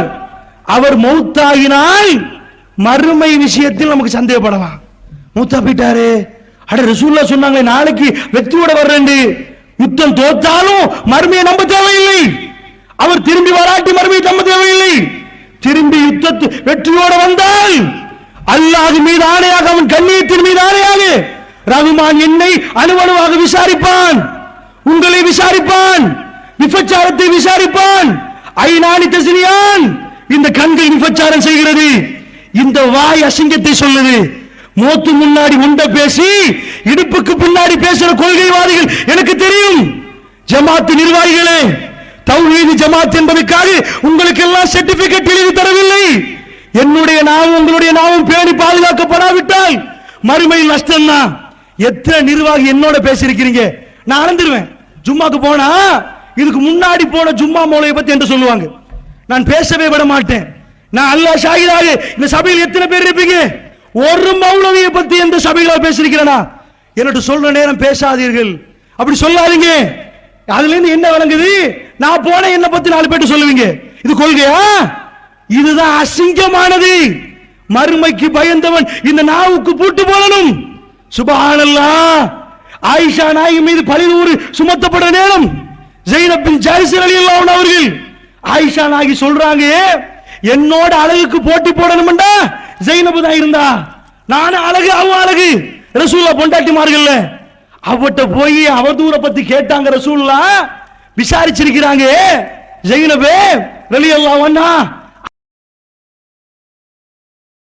ஆயிஷா அப்படி செஞ்சிருப்பாவா, தப்பு பண்ணிருப்பாவா? நான் போற அந்த செய்தியை சொல்றேன். அவங்க சொல்றாங்க, ஸைனப் ரலியல்லாஹு அவங்க, அல்லாஹ்வுடைய தூதரே, என் கண்ணால நான் பாவம் செய்ய விரும்பல, என் காதால நான் பாவம் செய்ய விரும்பல. ஆயிஷா ரலியல்லாஹு அன்ஹா ஆயிஷாவுடைய நலவை தவிர வேற எதுவும் எனக்கு தெரியாது. அட 2 பேருக்கும் மனைவிமார்கள் 2 பேருக்கும் போட்டி. ஆயிஷா நான் என்ன சொன்னார்கள் தெரியுமா? நான் நினைச்சேன் ஸைனப் என்னோட போட்டி போடுற அழகுல ரசூலுல்லாஹ்வுக்கு யாரு விருப்பம்? இந்த ஒரு மாப்பிள்ளை ஒரு பொண்டாட்டி இருந்தாலே பிரச்சனை. கொஞ்சம் அங்களை பார்த்து என்ன பாக்குறீங்கன்னு கேட்பாங்க, யாரோட போன் பேசுன்னு கேட்பாங்க. ஒரு பொண்டாட்டி இருந்தா, 2 பொண்டாட்டி இருக்கிற நேரம் நான் காலத்துல 9 பொண்டாட்டி இருந்தா ரசூலுல்லாஹ்வுக்கு நெருங்க பார்க்க மாட்டாங்களா? என்ன சொன்னார்கள் ஆயிஷா நாயகி? அல்லாஹ்வுக்கு பயந்து, மறுமைக்கு பயந்து ஸைனப் பின் ஜஹ்ஷ் அழகோடு என்னோட போட்டி போட்டாலும் அவ உண்மை சொல்லிட்டா, அவருடைய இறையச்சத்தை அவ வெளிப்படுத்தி காட்டிட்டா. அன்பு சகோதரர்களே, நான் ஏன் உங்கள்ட்ட சொல்றேன் தெரியுமா? இன்றைக்கு தௌஹீத்வாதிகள் பிளவாக பிளந்து சண்டை பிடிக்கிற அளவுக்கு நாடி போகிறது நம்ம நாக்கு. எதுக்கு எடுத்தாலும் அவர் பிழை, இவர் பிழை, அவர் சரி, நீங்க எல்லாம் சரியா, நீங்க எல்லாம் கரெக்டானா? இப்படி விமர்சிச்சு எங்க கொண்டு போய் வைக்கிறீங்க? உங்க சகோதரன் பாதாளத்தில் விழுகிறானா, அவனை பிடிச்சு உட்கார வைங்க, அவனுக்கு சுவர்க்கத்தை பத்தி சொல்லிக் கொடுங்க. எத்தனை விமர்சனம்! 100 மௌலவி எடுத்தா 100 பேரும் கெட்டவன், 100 நிர்வாகி எடுத்தா 100 கெட்டவன். அப்ப எப்படி இந்த ஜமாத்து, தூய்மையான கொள்கை பிரச்சாரம் செய்யற ஜமாத்தை கொண்டு போய் ஒரு இடத்துல வைக்கலாம்? இன்றைக்கு இந்த நாவுக்கு நீங்கள் மூட்டு போராட்டி அல்லாஹ் மீது ஆணையாக உங்களை கேவலப்படுத்துவான். அவ்வளவு தெரிஞ்சும் இவ்வளவு அவதூறுகள், எவ்வளவு பொய் பிரச்சாரங்கள், எவ்வளவு இது மறுமை சிந்தனை உள்ளவன் பேசுவானா? அந்த மாதிரி நடக்குமா? நடக்காது. அதனால் சொல்லுகிறேன், அந்த அளவுக்கு சில ஜமாத்துகள் நாறுகிறது. மிம்பருக்கு ஏற இடத்துல கவலையோட ஏறுறேன், அருவருப்போட ஏறுறேன், ரஹ்மானே இப்படி எல்லாம் நிர்வாகிகளை மாத்திரு. அந்த அளவுக்கு கேவலமாக இருக்கிறது. அல்லாஹ்வுக்காக சொல்ற கோபத்தோட பேசவில்லை. நாம் எல்லாம் அணிவகுத்து ரசூலுல்லாஹ்வோட சொர்க்கத்தில் இருக்கணும். எங்களுடைய கொள்கை, பேசின கொள்கை ஹோட்டல்ல உடம்புல இருக்கணும். பின்னாடி ஒரு மசூரா, முன்னாடி ஒரு மசூரா, வெக்கமில்லையா? இந்த அசிங்கத்தை ஒரு கொள்கைவாதி செய்வானா? பெண்களுக்கும் சொல்கிறேன், எதை நாம பேசுறோமோ முன்னாடி அதுதான், பின்னாடி அதுதான். சிரிச்சிட்டு கொண்டு, சிரிச்சிட்டு பின்னாடி உண்டு. இப்படி என்னையோ என் விஷயத்துல எத்தனை இடத்துல சுப்ஹானல்லாஹ், எத்தனை இடத்துல நான் அவர்களை எல்லாம் மன்னித்து விட்டேன். அந்த இடத்துல வரக்கூடாது.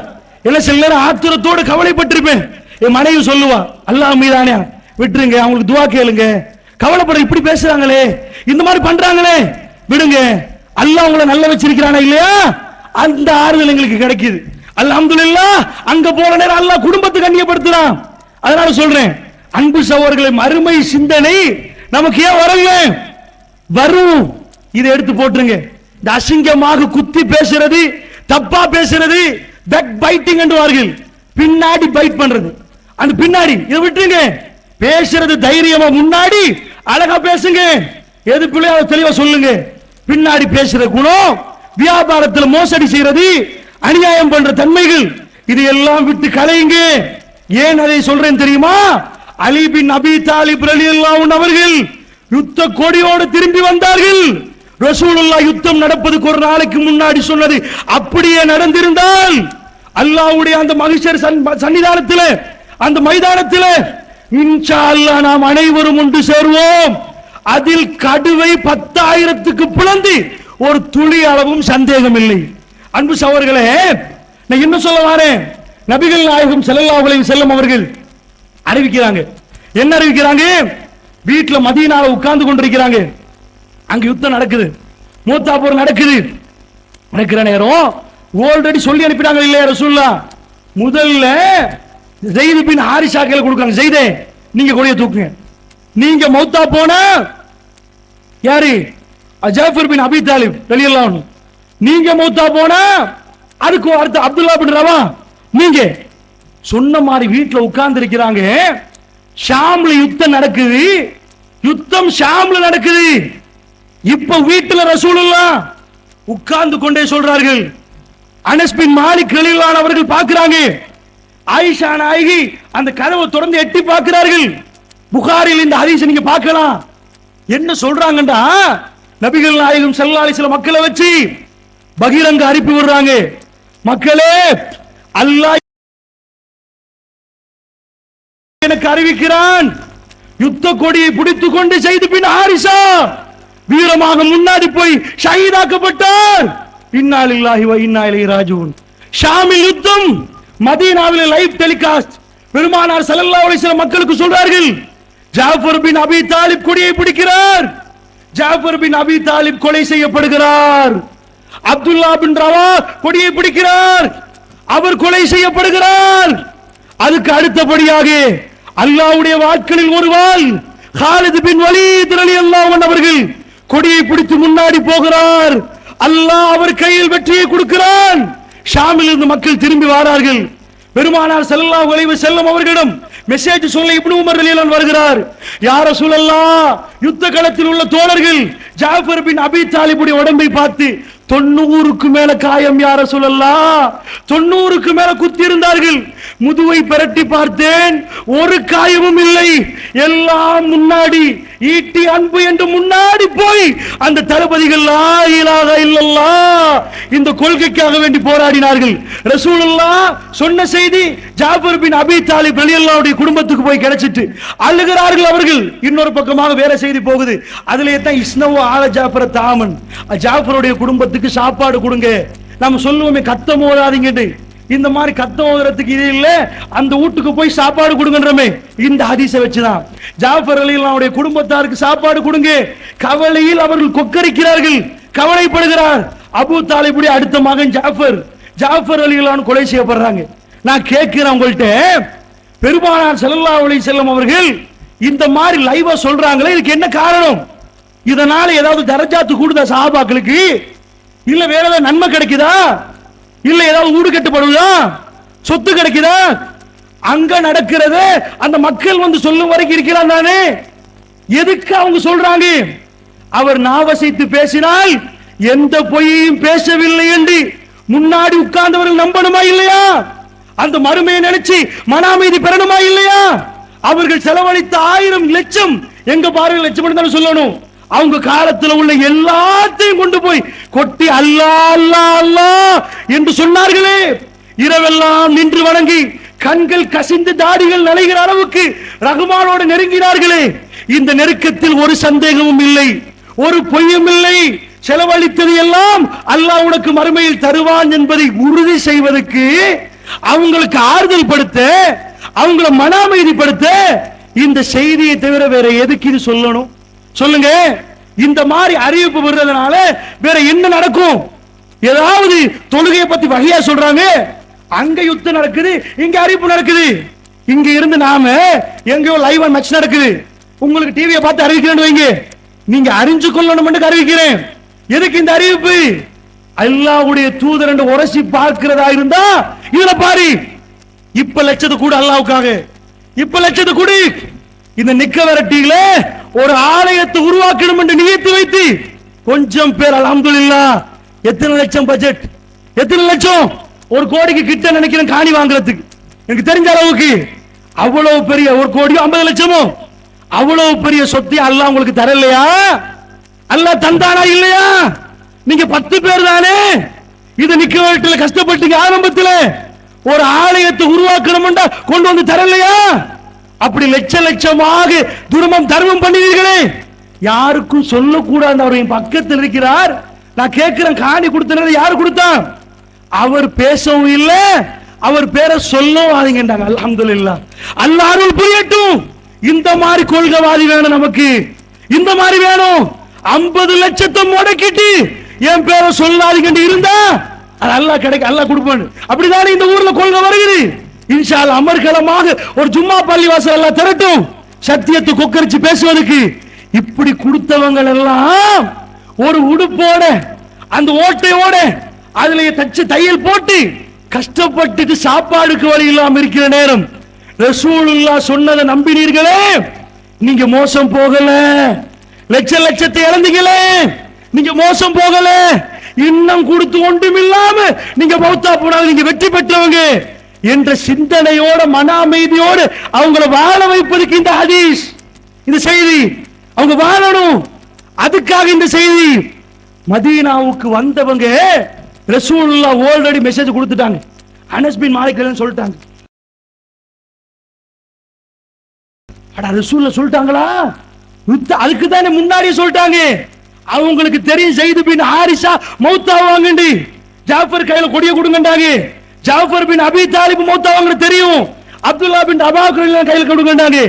அதுக்கு பிறகு சொன்ன பேர் காலித் பின் வலீத். அவர் மௌத்தா போக மாட்டாரு, அவர் வெற்றியோட வருவார். உரசி பாருங்க, உங்களுடைய செயல்பாடுகள் உரசி பாருங்க. வீடுகளில் 7 மணி 6 மணிக்கு டிவியை போட்டு பச்சை விபச்சாரம் செய்கிற சகோதர சகோதரிகள் இருந்தால் அசிங்கம். எங்கே உள்ள ஒரு ஆம்பளை, எங்கே உள்ள ஒரு பொம்பளை, அது ரெண்டையும் சேர்த்து அதுதான் விபச்சாரம். ஆம் பொம்பளை பேசுறீங்களா, அது விபச்சாரம் இல்ல. வேற வேற ஜமாத்து எல்லாத்துலயும் பேணுதல். என்ன பேணுதல்? நாங்க மறைச்சுதான் பயம் பண்ணுவோம். திரையில மறைச்சியா, போன்ல பேசுவீங்க, திரையில மறைப்பீங்க நீங்க, அது பிரச்சனை இல்ல. தெளிவா பகிரங்கமா பேசலாம், அதுக்கு நிறைய சான்று சொல்றேன், அது பிரச்சனை இல்ல. திரைய மறைச்சு பேச தேவையில்லை. நீங்கள் கேள்வி கேட்கலாம், எழுப்பி பேசலாம். சபையில் இருந்திருக்கிற ஆண் பெண் 2 பேரும் ஷஃபாவுல் ஹத்தைன், 2 கண்களும் கருத்த பெண், அந்த அளவுக்கு சஹாபி பார்க்கிறார். ஏன் கேள்வி கேட்கிறாங்க, உமர் பின் கத்தாபிட்ட எப்படி நீங்க மகர் விஷயத்துல தலையிடுவீங்க? பெண்கள் ஒரு ஃபத்வா கொடுக்கிற நேரம் உமர் அமீருல் மூமின் அவங்க ஒரு பெண் எழுப்பி கேட்கிறாங்களே, பேசலாம் கதைக்கிற இது இல்ல. இவங்க சொல்றது போலி நடிப்பு.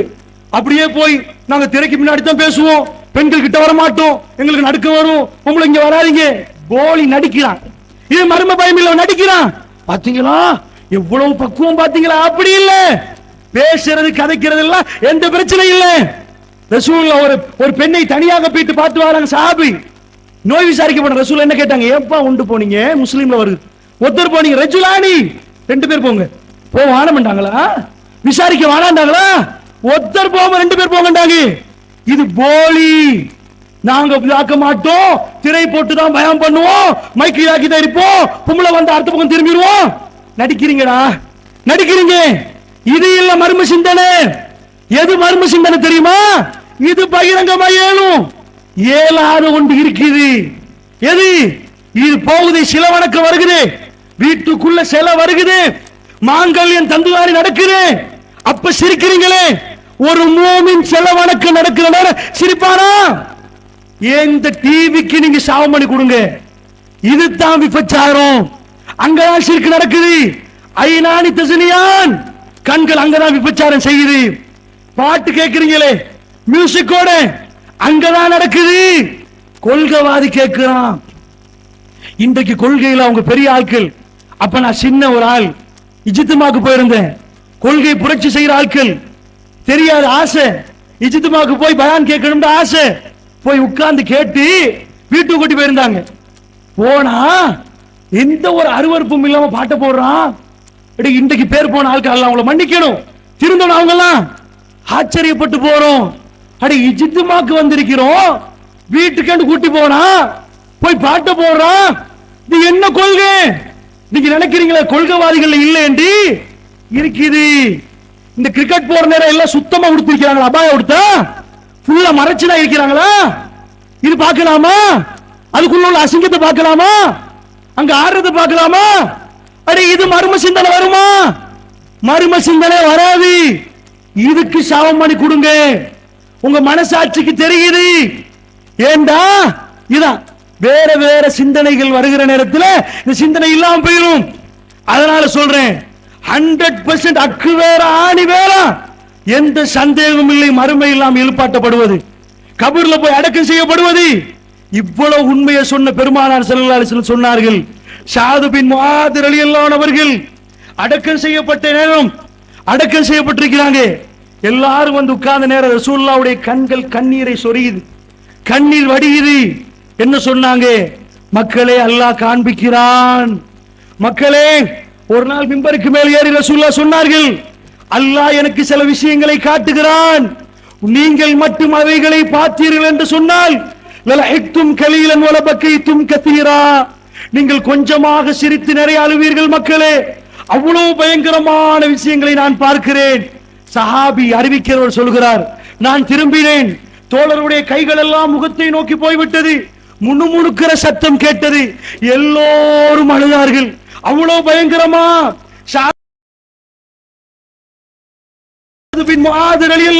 மரணம், மரண சிந்தனையை பாருங்கள். ரசூலுல்லாஹ் போய் அடக்கினார்கள்.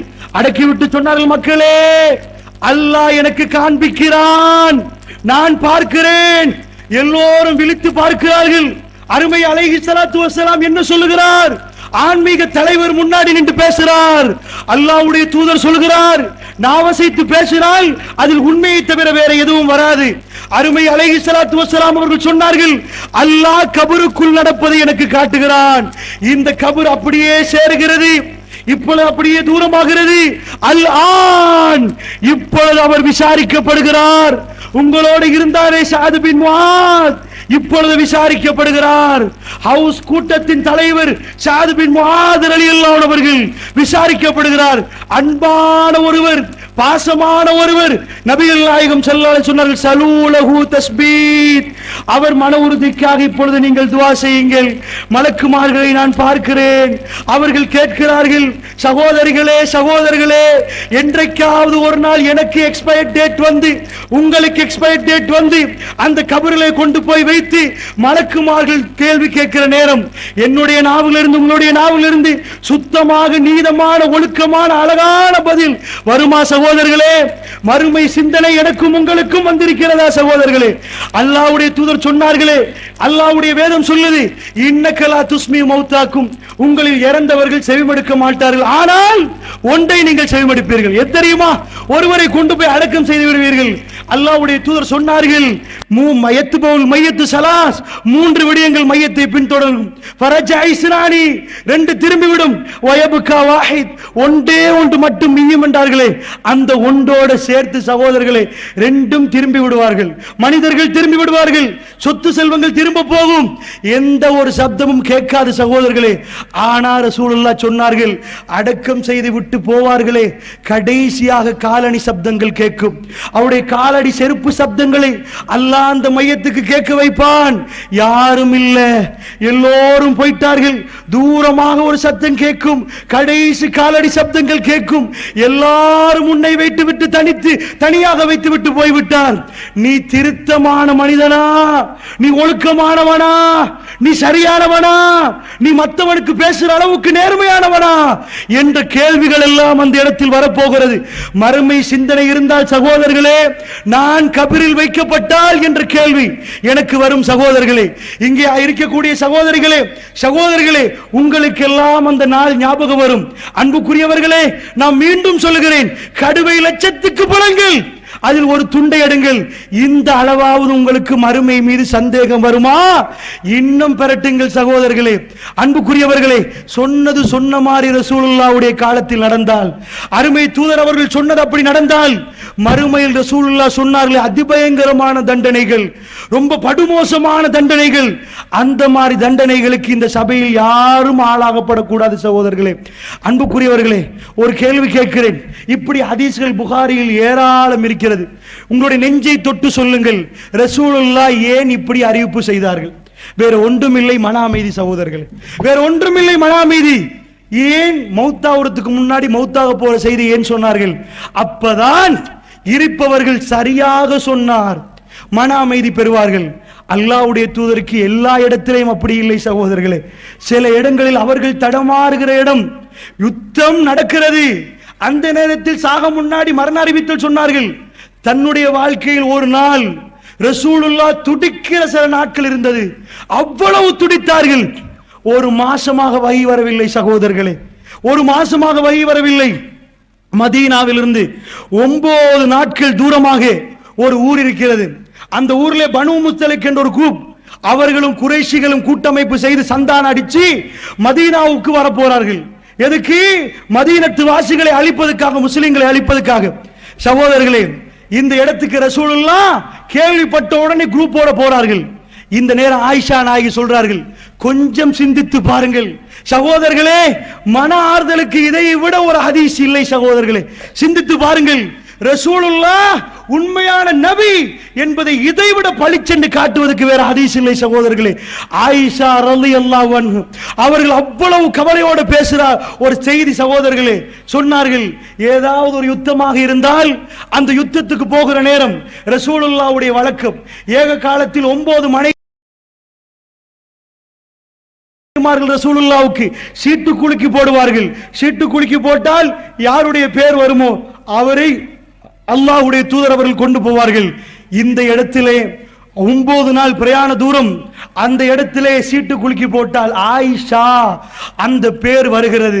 அல்லாஹ் அந்த பிரயாணத்துக்கு அந்த பெண்மணி, உத்தம பெண்ணை அல்லாஹ் நாடுகிறான். அவர்கள் சொல்லுகிறார்கள், கொண்டு போகிற நேரம் ஒட்டகத்திலே ஒரு கூடா உண்டு அடிப்பார்கள், ஒரு பெட்டி மாறி உண்டு, அதை தூக்குவார்கள். தூக்கி ஒட்டகத்துக்கு மேல் வைப்பார்கள். அந்த ஒட்டகத்திலே வைத்தால் ஆயிஷா நாய் உள்ளே இருப்பார்கள். ஹிஜாப் இறங்கியதுக்கு பிறகு முழுக்க மறைக்கப்பட்டிருப்பார்கள் ஆயிஷா நாய். ஹிஜாபுடைய சட்டத்துக்கு பிறகு இப்படித்தான் பிரயாணம் மேற்கொள்வார்கள். அதிலே முழுக்க மறைக்கப்பட்டிருக்கும். சஹாபாக்கள் அதை தூக்கி ஒட்டகத்துக்கு மேல் வைப்பார்கள். அதிலே ஆயிஷா நாய் இருப்பார்கள். இப்படியே யுத்தம் வரைக்கும் போய் யுத்தத்தை வெற்றி கொண்டு நாங்கள் திரும்பி வருகிறோம். மதீனாவுக்கு ரொம்ப நெருக்கம். அந்த நேரத்திலே பெருமானார் ஸல்லல்லாஹு அலைஹி வஸல்லம் சொன்னார்கள், இந்த இடத்திலே இரவிலே நாம தங்கி, இரவிலே தங்கினால் இரவு விடிய முன்னாடியே பிரயாணம் கிளம்பிடுவார்கள். சில வேளை காலை வரைக்கும் இருப்பார்கள், இல்லை என்றால் நடுநிசிகளே பிரயாணம் கிளம்பிடுவார்கள். அந்த நேரத்திலே ரசூலுல்லாஹ்வுடைய ஆர்டர், எல்லாரும் இங்கேயே இரவுல இருங்க. எல்லோரும் இருந்தோம். எனக்கு மலஜல தேவை ஏற்பட்டது. நான் கொஞ்சம் தூரமாக போனேன். தூரமாக போனால் நான் எல்லாத்தையும் முடித்துவிட்டு என்னுடைய அப்படியே களத்தை பிடித்தேன். ஏன் தெரியுமா? நான் யமன் தேசத்தின் முத்துமாலை போட்டிருந்தேன். ஏன் களத்தை பிடித்தேன்? முத்துமாலை இல்லை, அது எங்கேயோ விழுந்திருக்கிறது. நான் தேடி தேடி தேடி பார்த்தேன், முத்துமாலை கிடைக்கவில்லை. நான் அப்படியே பிரயாண கூட்டம் தங்கி எடுத்து வரைக்கும் வந்தேன். வந்து பார்த்தால் அங்கே யாருமே இல்லை. ஏன் யாருமே இல்லை? பிறகு இந்த செய்தியை சொல்றாங்க, அவர்கள் நான் உள்ளே இருப்பேனா இல்லையான்னு தெரியாமல் அந்த ஒட்டகத்துக்கு மேல் அந்த பொட்டியை வச்சிட்டாங்க. அதுக்கு விளக்கம் வேற ஆயிஷா நாயகி சொல்றாங்க, ஏன்டா அந்த காலத்துல நம்ம மாதிரி பெண்கள், நான் 2 வயசுல குறைவு, அடுத்தது நம்ம மாதிரி பெண்கள் சாப்பிட மாட்டோம், ரொம்ப கம்மி. நான் உள்ளக்கு இருந்தா எவ்வளவு பாரமோ, இல்லாட்டி அவ்வளவுதான். அவங்களுக்கு விளங்காது. தூக்கி வைக்கிற நேரம் பாறை இல்ல, அது அவங்களே சொல்றாங்க, புகாரில் நீங்க பார்க்கலாம்.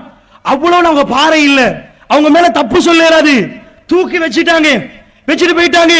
நான் உள்ள இருக்கிறேன்னு நினைச்சிட்டாங்க. நான் நினைச்சேன் திரும்பி போனவங்க என்ன தேடி வருவாங்களே, அது வரைக்கும் நான் அந்த இடத்திலே அப்படியே மறைச்சு உட்கார்ந்துட்டேன். இருந்துட்டேனா, ஒரு ஆள் ரசூலுல்லாஹ் கடைசியில் ஒரு ஆளை போடுவாங்க. எந்த பொருள் மிஸ் என்று பாருங்க, எங்க பாருங்க, ஸஃப்வான் பின் முஅத்தல் ரலியல்லாஹு அன்ஹு அவங்க அதிகாலையில் எழும்புறாங்க. எழும்பி அப்படியே தேடிட்டு வர்றாங்க. தேடிட்டு வந்தா ஒரு பெண், அவங்க ஆயிஷா நாயகி சொல்றாங்க, ஹிஜாபுடைய சட்டத்துக்கு முன்னாடி ஸஃப்வான் பின் முஅத்தல் என்னை கண்டிருக்கிறார். நான் யாருன்னு உங்களுக்கு தெரியும், அதனால என்ன கண்ட உடனே இப்ப இன்னா லில்லாஹி வ இன்னா இலைஹி ராஜிஊன், ரசூலுல்லாஹ் பொண்டாட்டியாச்சே அப்படி என்று சொன்னார். நான் என்ன பண்ணினேன்? பாலைவனத்தில் யாரும் இல்லை. உடனே ஒட்டகத்தை அப்படியே அந்த 2 முன்னாடி உள்ள அப்படியே மடிச்சார். மடிச்சவர் காலால் அதை அப்படியே பிடித்துக் கொண்டார். ஒட்டகை எலும்பாம உம்மஹாத்துல் மூமின் அவர்களை ஏத்தினாங்க. நீங்க ஏறுங்க மாண்டாங்க. அவர் முன்னாடி ஒட்டக காலை பிடிக்க, நான் அப்படியே யாருக்கும் படாமல் ஒட்டகத்தில் ஏறினேன். என்னை இழுத்து கொண்டே வந்தார். கொஞ்ச தூரம் வர்ற நேரத்தில் பகல் நேரம், அந்த இடத்துல பகல் போஷணத்துக்காக வேண்டி எல்லாருமே நிக்காட்டுப்பட்டிருந்தார்கள். அவங்களுக்கு தெரியல நான் காணாம போன செய்தி, வந்த உடனே தான் தெரியும். அப்படியா, இதோட நாங்க வீடு கிளம்பி போயிட்டோம். ஆனால் இந்த செய்தி மக்கா முழுக்க, மதீனா பறக்குது, பரவுது, எல்லா இடத்திலும் பறக்குது. அப்துல்லா இப்னு அபூ இப்னு சுலை, அபூ இப்னு சலூல், உபை இப்னு சலூல், அவன் என்ன முனாஃபிக் தலைவன், நயவஞ்சக தலைவன், பறத்துறான். ஸஃப்வான் பின் முஅத்தலுக்கும் ஆயிஷா நாயகிக்கும் தப்பா நடந்துட்டு, இந்த செய்தி 1 மாசம் ஆயிஷா நாயகி தெரியாது. ஆறுதல் அமைதி என்றால் பாருங்கள், ஒவ்வொரு பெண்ணுக்கும் சொல்றேன், இந்த வரலாறை படிச்சு பாருங்க. என்ன அவங்க சொல்றாங்க, ஆயிஷா நாயகி வந்து 1 மாசமா எனக்கு வருத்தம், நோய் எனக்கு தெரியல. ஆனா மத்த காலத்துல நோய் என்றா ரசூலுல்லாஹ் பக்கத்துல வந்து தலையை தடவி என்னமா ரொம்ப அன்பா பேசுவார்கள். இந்த தடவை இன்னமோ கொஞ்சம் வித்தியாசம். என் பக்கத்துல உட்கார்ந்தெல்லாம் ஒழுங்கா பேசல. நான் என்ன பண்றேன், 1 மாசம் கழிய ஒரு நாள் ஒரு பெண்மணி வர்றா, கம்பளி ஆடையோட. அந்த அதாவது உம்மு மிஸ்தாக் என்ற ஒரு பெண் வந்து, நாங்க மலைஜலம் கழிக்க போறோம் நைட்ல, வெளியே போற நேரம் அவ ஆடை இருக்குது பாருங்க, அவ காலுக்கு மாட்டுது. ஆடை காலுக்கு மாட்டின உடனே அவ புள்ள மிஸ்டாக பார்த்து நாசமா போட்டுமண்டா. நான் திரும்பி கேட்டேன், ஏம்மா இப்படி பேசுறீங்க, உங்க புள்ளையாச்சே, பதிர்ல கலந்து கொண்டவராச்சே, நீங்க ஏன் இப்படி பேசுறீங்கன்னு கேட்டேன். உங்களுக்கு தெரியலையான்னு கேட்டாங்க. நான் என்னன்னு கேட்டேன், உங்களை பத்தி தப்பு தப்பாக பேசுறார்களே தெரியாதா, நீங்களும் அவங்களும் அந்த சஃபான் பின் முஅத்தல் 2 பேரும் சேர்ந்து தப்பு பண்ணிட்டீங்களாமே, பேசுறாங்க தெரியாதா. உடனே ஆயிஷா நாயகி அப்படியா, ரசூல் ஸல்லல்லாஹு அலைஹி வஸல்லம் வரும் வரைக்கும் காத்து கொண்டிருக்கிறாங்க. வந்தா அல்லாஹ்வுடைய தூட்ட எதுவும் பேசல. ரசூலுல்லாஹ் சொல்றாங்க, நான் எங்க உம்மா வீட்டுக்கு போட்டுமா, சரி பெர்மிஷன் கொடுக்குறாங்க. போனா கேக்குறாங்க, தாயே என்னை பத்தி இப்படி பேசுறாங்களா மக்கள், உண்மையா? அப்ப சொல்றாங்க, ஆமா ஆயிஷா, எல்லாரும் உங்களை பத்தி இப்படி பேசுறாங்க, அல்லாஹ் போதுமானவன், நீங்க கவலைப்படாதீங்க அப்படின்றாங்க. இப்ப 1 மாசம் ஆச்சு, 1 மாசம் வகை இல்ல.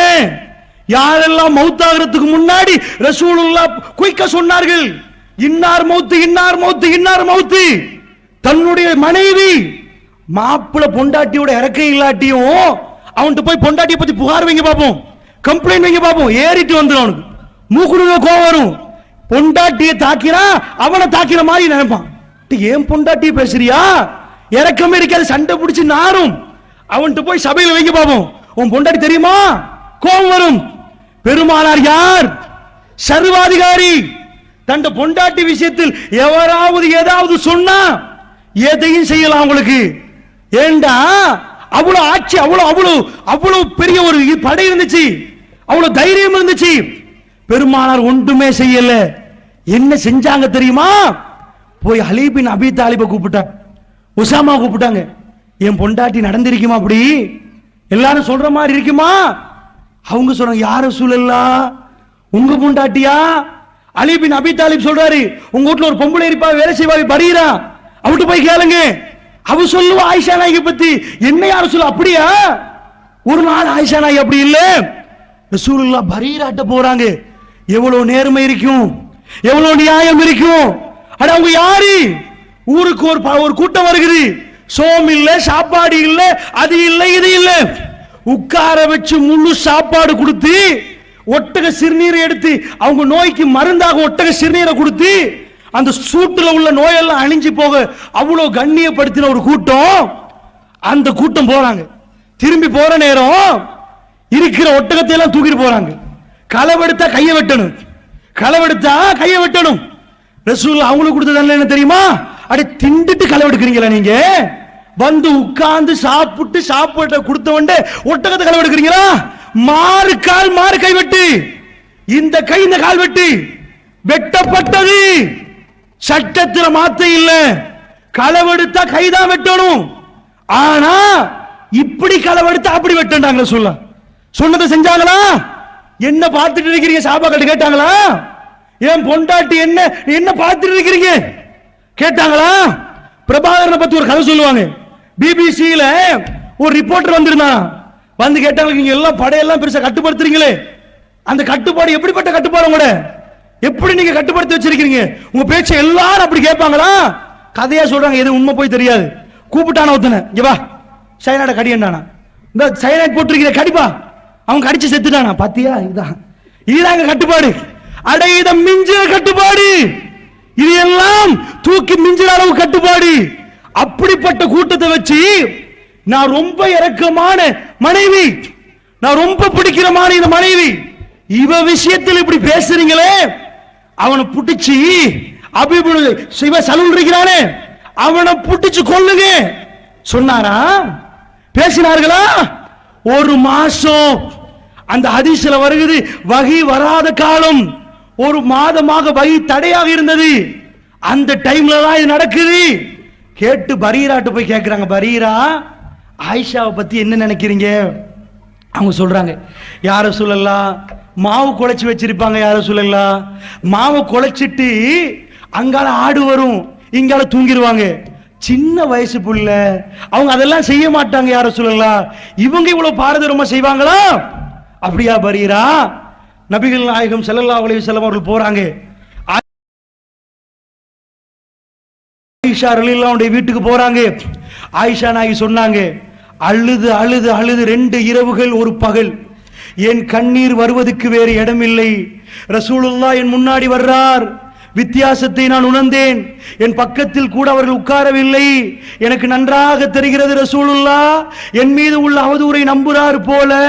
நான் அப்படி இருக்கிறேன், என் ஈரல் வெடித்து விடுமோ என்று பயப்படுகிற அளவுக்கு நான் அழுது அழுது அழுது அழுது 2 இரவுகள் அழுது விட்டேன். இரவில் தொடங்கிய அழுகை பகலில் தொடங்கி மறு இரவாகி விட்டது. அவ்வளவு அழுகை. ரசூலுல்லாஹி ஸல்லல்லாஹு அலைஹி வஸல்லம் வந்த ஆயிஷா, இப்படி எல்லாம் மக்கள் பேசுகிறார்கள், என்னோட ஓப்பனாக பேசினார்கள். இப்படி எல்லாம் மக்கள் பேசுகிறார்கள், நீ பாவம் செய்யாவிட்டால் அல்லாஹ் உன்னை தூய்மைப்படுத்துவான். தப்பு செய்திருந்தால் ஆயிஷா, அல்லாஹ்விடம் பாவ மன்னிப்பு கேட்டு நீ திருந்து விடு ஆயிஷா. ஆயிஷா நாய்க்கு தாங்க முடியாமல் போனது. சொன்னார்கள், அல்லாஹ்வுடைய தூதரை பார்த்து சொன்னார்கள், அல்லாஹ்வுடைய தூதரே, குர்ஆனிலே பேசுகிற அளவுக்கு நான் பெரிய ஒரு பெண் அல்ல. அதாவது குர்ஆனில் வகி வந்து என் நாய் சுத்தமான பெண் என்று சொல்லுகிற அளவுக்கு நான் எல்லாம் பெரிய பெண் அல்ல. அல்லாஹ் என்னை பத்தி எல்லாம் பேசுவானா யார் ரசூலல்லாஹ் என்று சொல்லிவிட்டு சொன்னார்கள், இந்த ஆயிஷா நாய் சொன்னார்கள், நான் யாக்கூப் அலைஹிஸ்ஸலாத்து வஸ்ஸலாம், யூசுப் அலைஹிஸ்ஸலாத்து வஸ்ஸலாமுடைய உவமையை நான் எனக்கும் உங்களுக்கு எடுக்கிறேன். சொல்லிவிட்டு சொன்னார், ஃபஸபருன் ஜமீல் வல்லாஹுல் முஸ்தஆன் பிமா தஸிஃபூன். நான் அழகான பொறுமையை கடைபிடிக்கிறேன், இந்த பாவிகள் சொல்லுவதை விட்டும் அல்லாஹ் எனக்கு போதுமானவன் என்றார்கள். அன்பு சகோதரர்களே, ஆயிஷா நாயகி அவங்களிடம் ரசூலுல்லாஹ் கேட்கிற நேரம் ஆயிஷா நாயகி சொன்னார்கள், அபூபக்கர் சித்திக்களை பார்த்து சொல்லுங்களேன், என்ன பத்தி ரசூலுல்லாஹ் கேட்கிறாங்க. ஆயிஷாவுடைய நிலப்பாட்டை சொல்லி, வகி வராத காலம், யாருமே பேசுவதற்கு இல்லை. யாராவது இதையெல்லாம் விசாரிப்பார்களா? என் மனைவி, என் சுத்தமான மனைவி, எவன்டா அது பேசுறது என்று வாளை எடுப்பா. அடியில் உள்ள அடிமட்டவன் ரசூலுல்லாஹ் ஆன்மீக தலைவர்.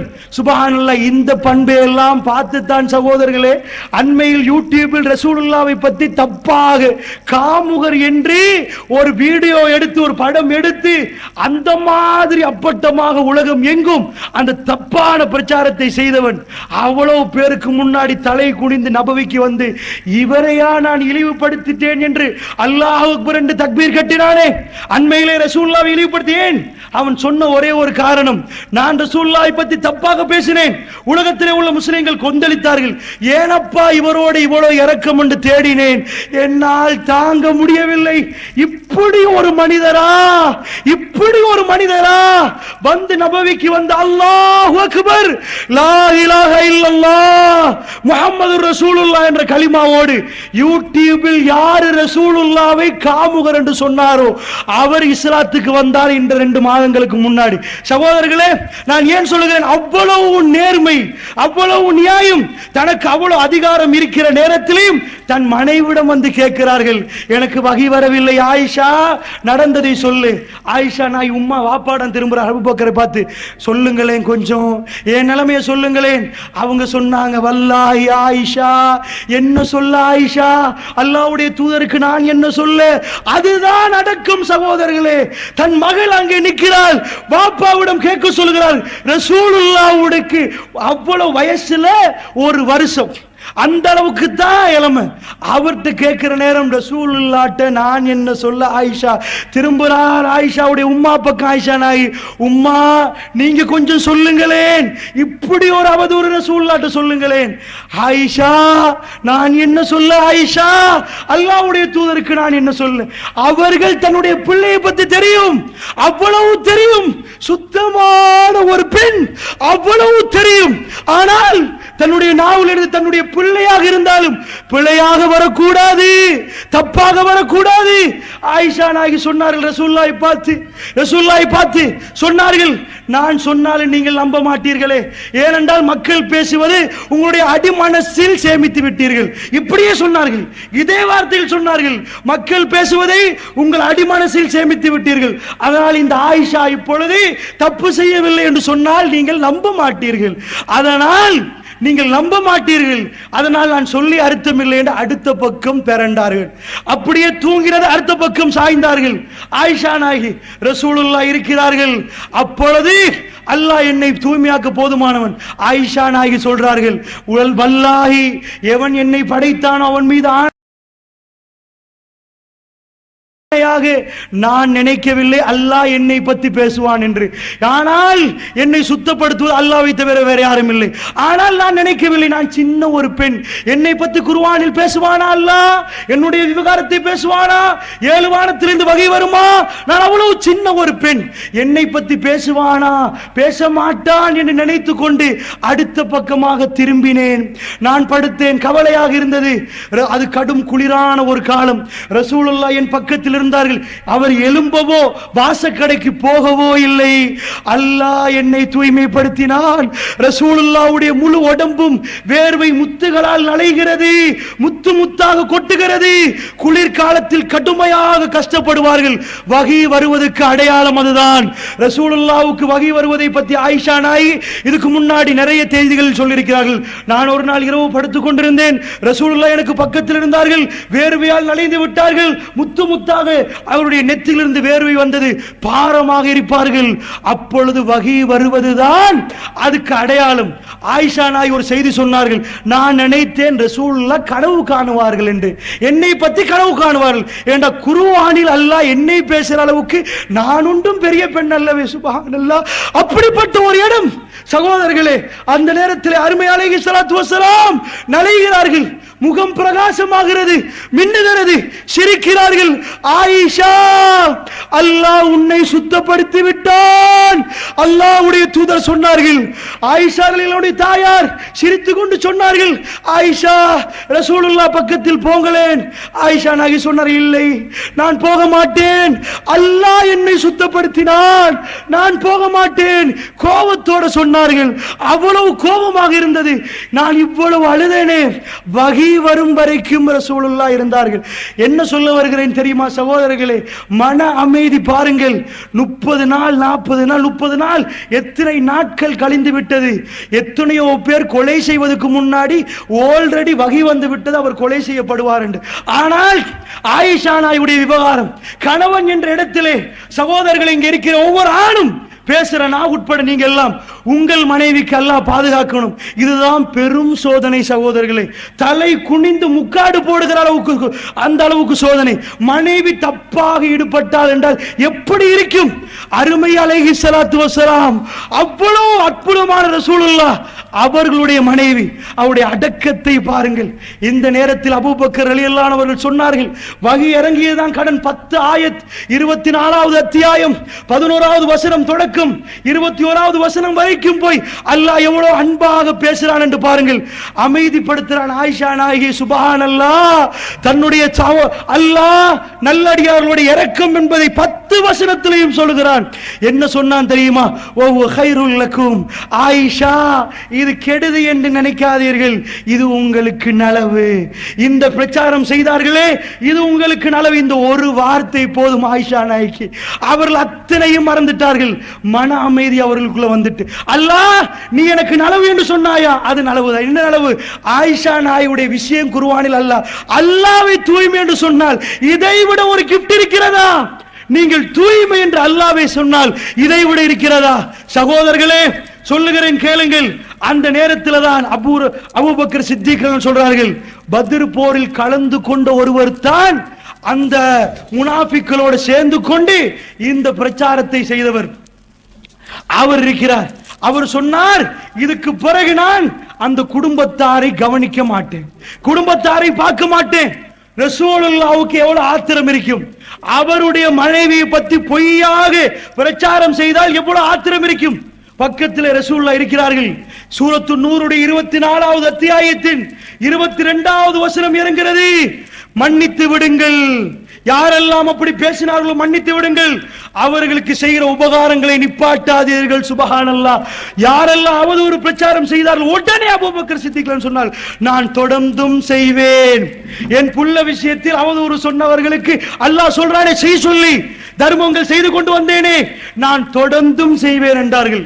சகோதரர்களே, ஏன் இந்த செய்தி உங்களுக்கு மத்தியில் நான் முன்வைத்தேன் என்று சொன்னால், எங்கே அமைதி என்று பாருங்கள் சகோதரர்களே. மறுமை சிந்தனை அல்லாஹ் சொன்னால் அப்படியே ஒரு கட்டுப்பாடு, அப்படியே ஒரு கட்டுப்பாடு. ஆயிஷா ரலியல்லாஹு அன்ஹா எவ்வளவு துடித்திருப்பார்கள். ஒரு மாதம், அதுக்கு பிறகு 2 நாட்கள் அழுதார்கள். இந்த துடிக்கு பின்னாடி அல்லாஹ்வுடைய அறிவிப்பு வரும் வரைக்கும் பொறுத்தார்கள்.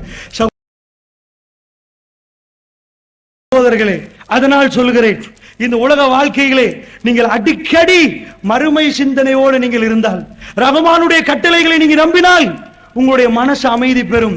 அல்லாஹ் மீது ஆணையாக, நீங்கள் பெரும் கோடீஸ்வரராக இருந்தாலும், எவ்வளவு பெரியவராக இருந்தாலும் நிச்சயமாக அந்த அமைதி உங்களுக்கு கிடைக்காது. அன்புக்குரிய தோழர்களே, உங்களுக்கு சொல்கிறேன், ஜுரைபீப் ரலியல்லாஹு அன்ஹு அவர்கள், ரசூலுல்லாஹ்வுக்கு வழக்கம் இருக்கிறது, சர்வசாதாரணமாக பேசுவார்கள்.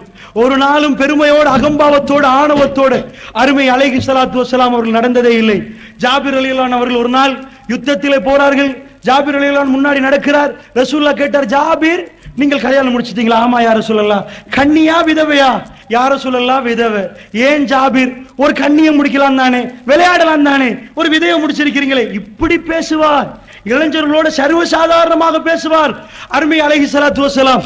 அப்பொழுது சொன்னார், யா ரசூலல்லாஹ், ஜாபிர் ரலியல்லாஹு அன்ஹு சொன்னார்கள், யா ரசூலல்லாஹ், எனக்கு சின்ன சின்ன தங்கச்சிமார்கள், இவங்களோட ஒரு கண்ணியை போட்டா தங்கச்சோட சேர்ந்து அவன் விளையாடிடுவா, அப்போ ஊட நான் மேய்க்க வேண்டி வரும். அதனால ஒரு விதவையை வச்சா இந்த இவங்களெல்லாம் கண்ட்ரோல் பண்ணுவாங்களே யா ரசூலல்லாஹ், அதுக்குதான். இப்படி ரசூலுல்லாஹ் சர்வசாதாரணமாக பேசுவார்கள். அப்படி ஒரு ஆள் தான் ஜுரைபீப் ரலியல்லாஹு அன்ஹு அவர்கள். அருமை அலைஹி ஸலாத்து வஸலாம் அவர்கள் கேட்டார்கள், ஜுரைபீப், என்ன கல்யாணம் முடிக்கல ஆசை இல்லையா? எடுத்து சொன்னார், யா ரசூலல்லாஹ், ஜுரைபீப்புக்கு ஆசை இல்லையா? யா ரசூலல்லாஹ், என்னை யாரும் முடிப்பாங்க?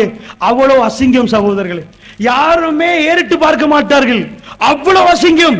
ஆனா ரசூலுல்லாஹ் இறக்கும். ரசூலுல்லாஹ் கருப்பு வெள்ளை பாரபட்சமே காட்ட மாட்டார்கள். என்ன பேசினார்கள் ஹஜ்ஜத்துல் விதாவிலே அருமை அலைஹி ஸலாத்து வஸலாம் மரணிப்பதற்கு 82 நாட்களுக்கு முன்னாடி, வெள்ளை கருப்பன் பேதமில்லை, என் காலுக்கு கீழ் போட்டு மிதிக்கிறேன் என்றார்கள் ஸல்லல்லாஹு அலைஹி வஸல்லம். இதே வாசகம் அரஃபாவுடைய பேருள்ள ரசூலுல்லாஹ் பேசினார்கள். ஜுரைபீப் ரலியல்லாஹு அன்ஹு கேட்டார்கள், ஜுரைபீப், என்ன கல்யாணம் முடிக்கலையா? யா ரசூலல்லாஹ், எனக்கு பொன் கிடைக்குமா கேட்டார். எனக்கு பொன் கிடைக்குமா? மதீனாவுல ஒரு எல்லையை காட்டினார்கள் ரசூலுல்லாஹ் ஸல்லல்லாஹு அலைஹி வஸல்லம். ஒரு எல்லையை காட்டி சொன்னார், ஜுரைபீப், இந்த எல்லையில் ஒரு வீடு இருக்கிறது, அந்த வீட்டுக்கு போனா ஒரு பொம்பளை இருக்கிறார், அவங்கள்ட்ட போய் கல்யாணம் பேசுங்க, நிச்சயமா இன்ஷா அல்லாஹ் அவனுக்கு விருப்பப்படுவான். அவ்வளவு சொல்லி அவர் சொல்றாரு, யா ரசூலல்லாஹ், எனக்கு விருப்பப்படுவாவா? உண்மையாவா சொல்றீங்க? ஆமா, போங்க ஜுரைபீப், கல்யாணம் முடிச்சு நல்லா இருங்க. பெருமானார் ஸல்லல்லாஹு அலைஹி வஸல்லம் சொன்னார்கள். மதீனாவிலே அந்த எல்லை, சொல்லப்பட்ட எல்லைக்கு அவர் போறார். போய் தட்டி அந்த இடத்திலே அந்த பெண் இருக்கிறான்னு விசாரிச்சு, ரசூலுல்லாஹ் என்னை அனுப்பினார்கள், உங்க புள்ளைய கல்யாணம் முடிக்குமாறு சொன்னார்கள் என்று சொன்ன உடனே வாப்பா சொன்னாரு, உனக்கு ஏன் புள்ளையவா அப்படின்ட்டார். இப்ப இருக்குதா இல்லையா? கல்யாணம் பேசி கேட்ட செருப்பால தருவோம் பாரு, உன் லெவலுக்கு ஏன் புள்ளைய தரவா அப்படி கேட்கிறவங்க இருப்பாங்க. அந்த மாதிரி சொல்லியிருப்பார் போல. இவர் அசந்து போல புள்ள இருந்து அந்த பெண் வர்றா, வெளியே வந்து கேட்கிறா, என்ன முடிக்க சொல்லி யார் ரசூலுல்லாஹ் சொன்னாங்களா? இந்த வீட்டுக்கு போக சொல்லி சொன்னாங்களா? சரியா? ஆமா. என்னதான் முடிக்க சொன்னாங்களா? ஆமா. அப்படியா? அப்ப நான் உங்களுக்கு விருப்பம். இவருக்கு ஆச்சரியமா போச்சு. அட, இந்த பெண் விருப்பம் பண்ணிட்டாங்களே, திருமணம் நடக்குது, நிக்காஹ் ஒப்பந்தம் நடக்குது. இப்ப அல்லாஹ் சோதிக்கிறான். மறுமை சிந்தனையோடு இருக்கிறாரா? துன்யாவுடைய சிந்தனை மிகைத்து விட்டதா? அல்லாஹு அக்பர். ஜிஹாதுக்குரிய அழைப்பு, ஜிஹாதும் ஃபீ சபீலி, அல்லாஹ்வுடைய பாதையில் ஜிஹாத் செய்வதற்கான அழைப்பு விடப்படுகிறது. இஸ்லாம் காக்கப்பட வேண்டும். பெருமானாரின் காலத்தில் 56 யுத்தங்கள் நடக்கிறது. 19 யுத்தங்களில் பெருமானார் முன்னாடி போனார்கள். அந்த ஜிஹாதுடைய அழைப்பு ஜுரைபீப் ரலியல்லாஹு அன்ஹு அவர்கள் தவமிருந்து கிடைத்தது, காலம் கடந்து கிடைத்த இல்லறமா ஜிஹாதா? இந்த ரெண்டில் எது? இந்த ரெண்டில் எது? பேசுற எங்களுக்கெல்லாம் பேசுவது மட்டும்தான் மிஞ்சிருக்கிறது. இந்த உயிரை கொடுப்பதற்கு இந்த நாட்டிலே சந்தர்ப்பம் இல்லை. ஆனால் பேசுவதற்கும் கோழைகளாக போய்விட்டோம். சுப்ஹானல்லாஹ், அல்லாஹ் பாதுகாக்க வேண்டும். சகோதரர்களே, ஜுரைபீப் ரலியல்லாஹு அன்ஹு அவர் வந்து நிற்கிறார். கல்யாணம் முடித்து முதல் அனுபவம். அவருடைய வாழ்க்கையிலே ஒரு பெண் விருப்பப்பட்டு அவரை ஏந்தி, நான் திருமணத்துக்கு தயார் என்று சொல்லி திருமணம் நடந்து விட்டது. அல்லாஹ்வுடைய பாதையிலே அறைகூவல் ஜிஹாத். ஜிஹாத் ஒரு பக்கத்திலே, ரெண்டில் எது? மறுமை சிந்தனை, மன அமைதி எங்கே? துடிக்கிறார். சொன்னார் அல்லாஹ் வேணும், அல்லாஹ் வேணும், களத்தில் குதிக்கிறார். அவருக்கு அந்த சுகம் இல்லை. சகோதரர்களே, இந்த உலகத்திலே விருப்பப்பட்டு திருமணம் முடிக்கிறாரே, அவர் அதை அனுபவிக்கவில்லை. ஜிஹாதில் குதிக்கிறார், களத்தில் குதிக்கிறார். குதித்த உடனே அவர் எத்தனையோ பேரை கொன்றுவிட்டு ஜிஹாத் முடிகிற நேரத்தில், யுத்தம் முடிகிற நேரத்திலே அவர் கொலை செய்யப்படுகிறார். ரசூலுல்லாஹ்வுடைய வழக்கம், அப்படியெல்லாம் கொலை செய்யப்பட்டால் எல்லாம் முடிந்த பிறகு வாங்கல் பொட்டணியை கட்டுவோம் என்று போக மாட்டார்கள். யார் போனார் அவர்களுக்காக துவா செய்வார்கள். அவர்கள் எல்லாம் பார்க்க போவார்கள், யாரெல்லாம் எங்கள் அணியிலிருந்து எங்களை விட்டு போனவர்கள் என்று. போகிற நேரம் பக்கத்தில் உமர் பின் கத்தாப் ரலியல்லாஹு அன்ஹு அவர்கள் நிற்கிறார்கள். ரசூலுல்லாஹ் போய் பார்த்தார்கள். ஜுரைபீபை ஒரு வாசகம் சொன்னார்கள். நானும் நீயும் ஒன்று என்று சொல்ற மாதிரி ஒரு வாசகம் சொன்னார்கள். சொல்லிவிட்டு தன்னுடைய கரங்களால் அப்படியே ஜுரைபீப் ரலியல்லாஹு அன்ஹு அவர்களை தூக்கினார்கள். உமர் பின் கத்தாப் பக்கத்தில் இருந்து சொன்னார், யா ரசூலல்லாஹ், யா ரசூலல்லாஹ், உங்களுடைய கை எனக்கு சந்தூக்காக கூடாதா யா ரசூலல்லாஹ்? ஜுரைபீப் ரலியல்லாஹு அன்ஹு அவர்கள் கையிலே ரசூலுல்லாஹ் தூக்கி இருக்கிறார்கள். அந்த கைதான் சந்தூக். சகோதரர்களே, இந்த உலகத்திலே தப்பினோம் பொழைச்சோம் என்று பேசுவோம். ஒரு யுத்தத்திலே தப்பினால் அம்மாடி தப்பி விட்டோம் என்று பேசுவோம்.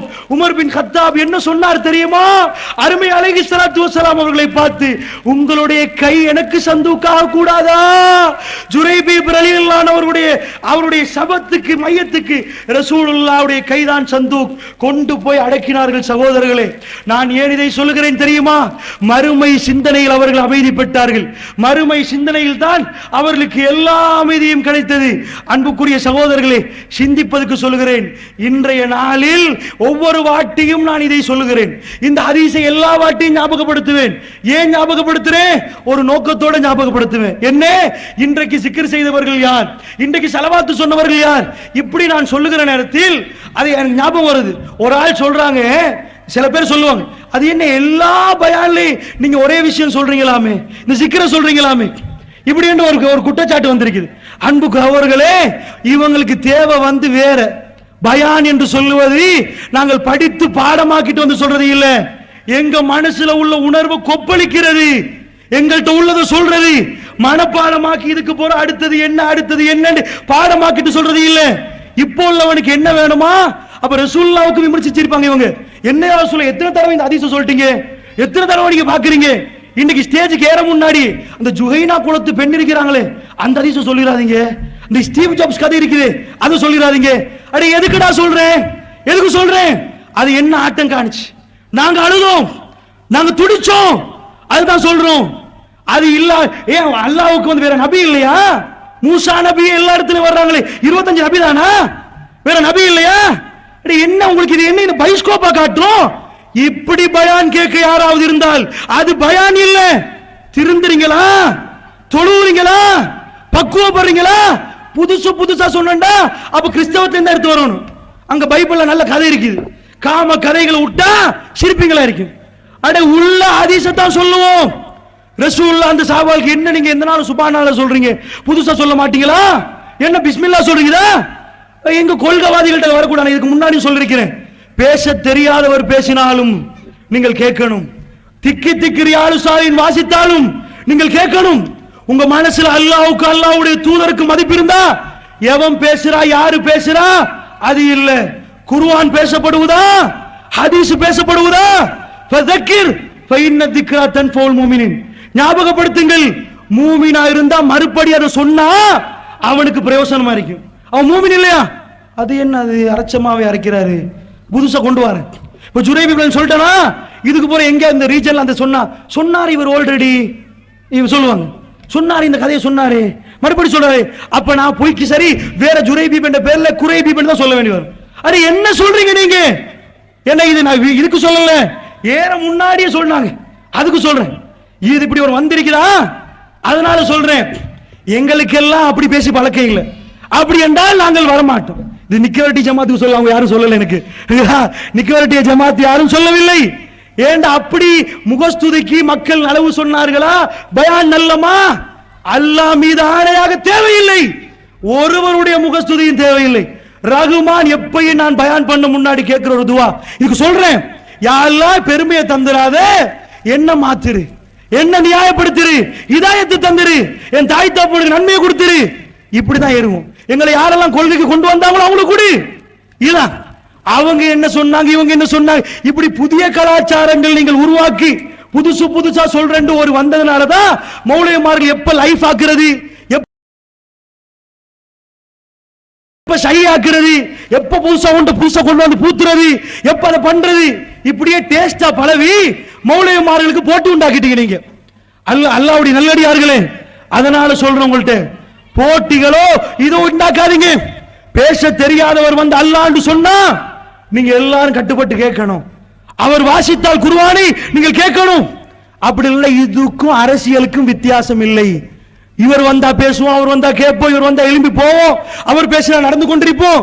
இது என்ன இது? இது நீங்கள் மறுமைக்காக வேண்டி இந்த இடத்துக்கு வந்ததாக அமையாது. அல்லாஹ்வை பயந்து கொள்ளுங்கள் அன்புக்குரிய சகோதரர்களே. இதுவும் நாம் மாற்றப்பட வேண்டிய விஷயங்கள். இவைகள் எல்லாம் பக்குவமா மாற்றணும், படிப்பினை எடுக்கணும். நான் அப்பதான் அல்லாஹ் கண்ணியப்படுத்துவான். அல்லாஹ்வுடைய உதவி வந்தால் சுப்ஹானல்லாஹ், உலகமே எல்லாரும் பார்க்கும். நீங்க தடமாறின மாதிரி இருக்கும், ரஹ்மானுடைய உதவி உங்களுக்கு வந்து சேரும். அல்லாஹ் உங்களை கண்ணியப்படுத்துவான். அதனால சொல்றேன், மன அமைதி இந்த மார்க்கத்தில் இருக்கிறது. மறுமை சிந்தனைக்காக வேண்டி தியாகங்கள் செய்யுங்கள், எல்லா வகையான தியாகங்கள் ஈடுபடுங்க. உங்க சொத்தை இல்லாமல் போனாலும் பரவாயில்லை, இந்த உலகத்தில் அல்லாஹ் உங்களை கண்ணியமாக மௌத்தாகுவான். அல்லாஹ் மீது ஆணையாக சொல்றேன், நீங்கள் நினைக்கிற சொத்து செல்வங்களில் எல்லாம் இந்த அமைதி இல்லை, இந்த மன நிம்மதி இல்லை, நீங்கள் எதிர்பார்க்கிற ஆறுதல் இல்லை. உங்க புள்ள குட்டி, உங்க வீடு வாசல், எனக்கு என்று சொந்தமாக வீடு இருக்கிறது, புள்ள இருக்குது, உங்களுக்கு ஆறுதல் கிடைக்காது. இந்த மறுமை சிந்தனை கடைசி நிமிஷத்தில் எங்க ஊர்ல மாபோலியில கட்டியாவத்தேன்ற ஒரு இடத்துல ஒரு முதியோர் இல்லம் நடத்துறாங்க. ஒரு உம்மா பாவம், கையெல்லாம் நரம்பெல்லாம் இழுப்பட்டு போய் பேசினால் விளங்கும். மகன் ஆஸ்திரேலியாவில், பொண்டாட்டி ஆஸ்திரேலியாவில், பெரிய சல்லிக்காரர்கள் முதியோர் இல்லத்தில் தள்ளிட்டு போயிட்டாங்க. சகோதரர்களே, அந்த தாய் தன்னுடைய பிள்ளையை வளர்க்கிற நேரம், கோடீஸ்வரனாக வளர்க்கிற நேரம் என்ன நினைச்சிருப்பா? ஆஹா, எப்படி கோடீஸ்வரன் என்ன பக்கத்திலேயே வச்சு என் கடைசி காலத்தில் பாப்பான்னு நினைச்சிருப்பான். ஆனால் அதுதான் நிலவரம். சக்வித்தி ரணசிங்க இலங்கையில கடைசி 105 கோடி களவாண்டி இந்த நாட்டை விட்டு போய் மறுபடி ரிமாண்ட் பண்ணப்பட்டவன். அந்த டைம்ல சிறைசையில நியூஸ்ல சொன்னார்கள், சக்வித்தியுடைய உம்மாவுடைய வீடு ஒரு குடிசை, அங்கேக்கு போய் கேட்கிறாங்க. அவ சொல்றான், சக்வித்தியுடைய அரண்மனைக்கு போனா நான் உம்மான்னு சொல்ல மாட்டேன், செக்யூரிட்டி முன்னாடி நிப்பான், இப்படி ஒருத்தர் வந்திருக்க உம்மான்னு சொல்ல இயலாது, ஏண்டா நான் உம்மான்னு சொல்ல கூடாது என்று அவன் சொல்லி இருக்கிறான்.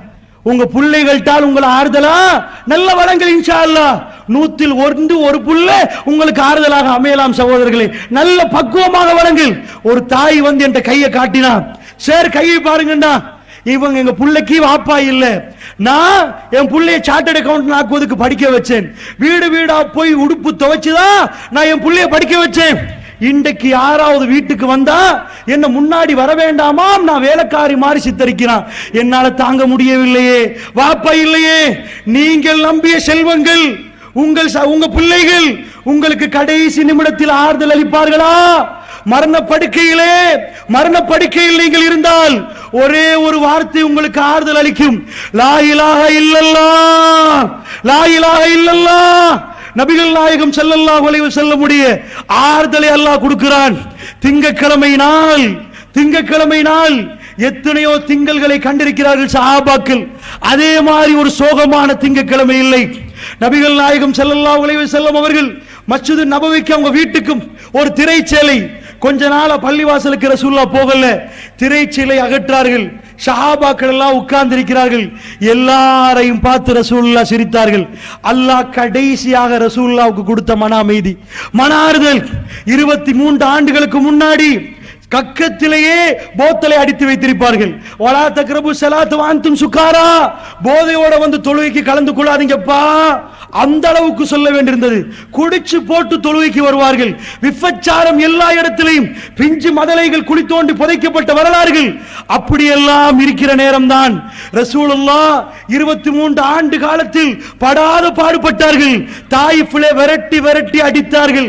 எல்லா இடத்தாலும் ரத்தம் ஓடுகிறது. சின்ன பிள்ளைகள் கையிலே கல்லை கொடுத்தார்கள். ரசூலுல்லாஹ் ஓடி போய் ஒரு தோட்டத்திலே விழுந்தார்கள். ரஹ்மத்துல் லில் ஆலமீன், சபிக்கவில்லை, அந்த மக்களை அழிக்க சொல்லவில்லை, அழிக்க சொல்லவில்லை. அவ்வளவு பயங்கரமான வேதனை.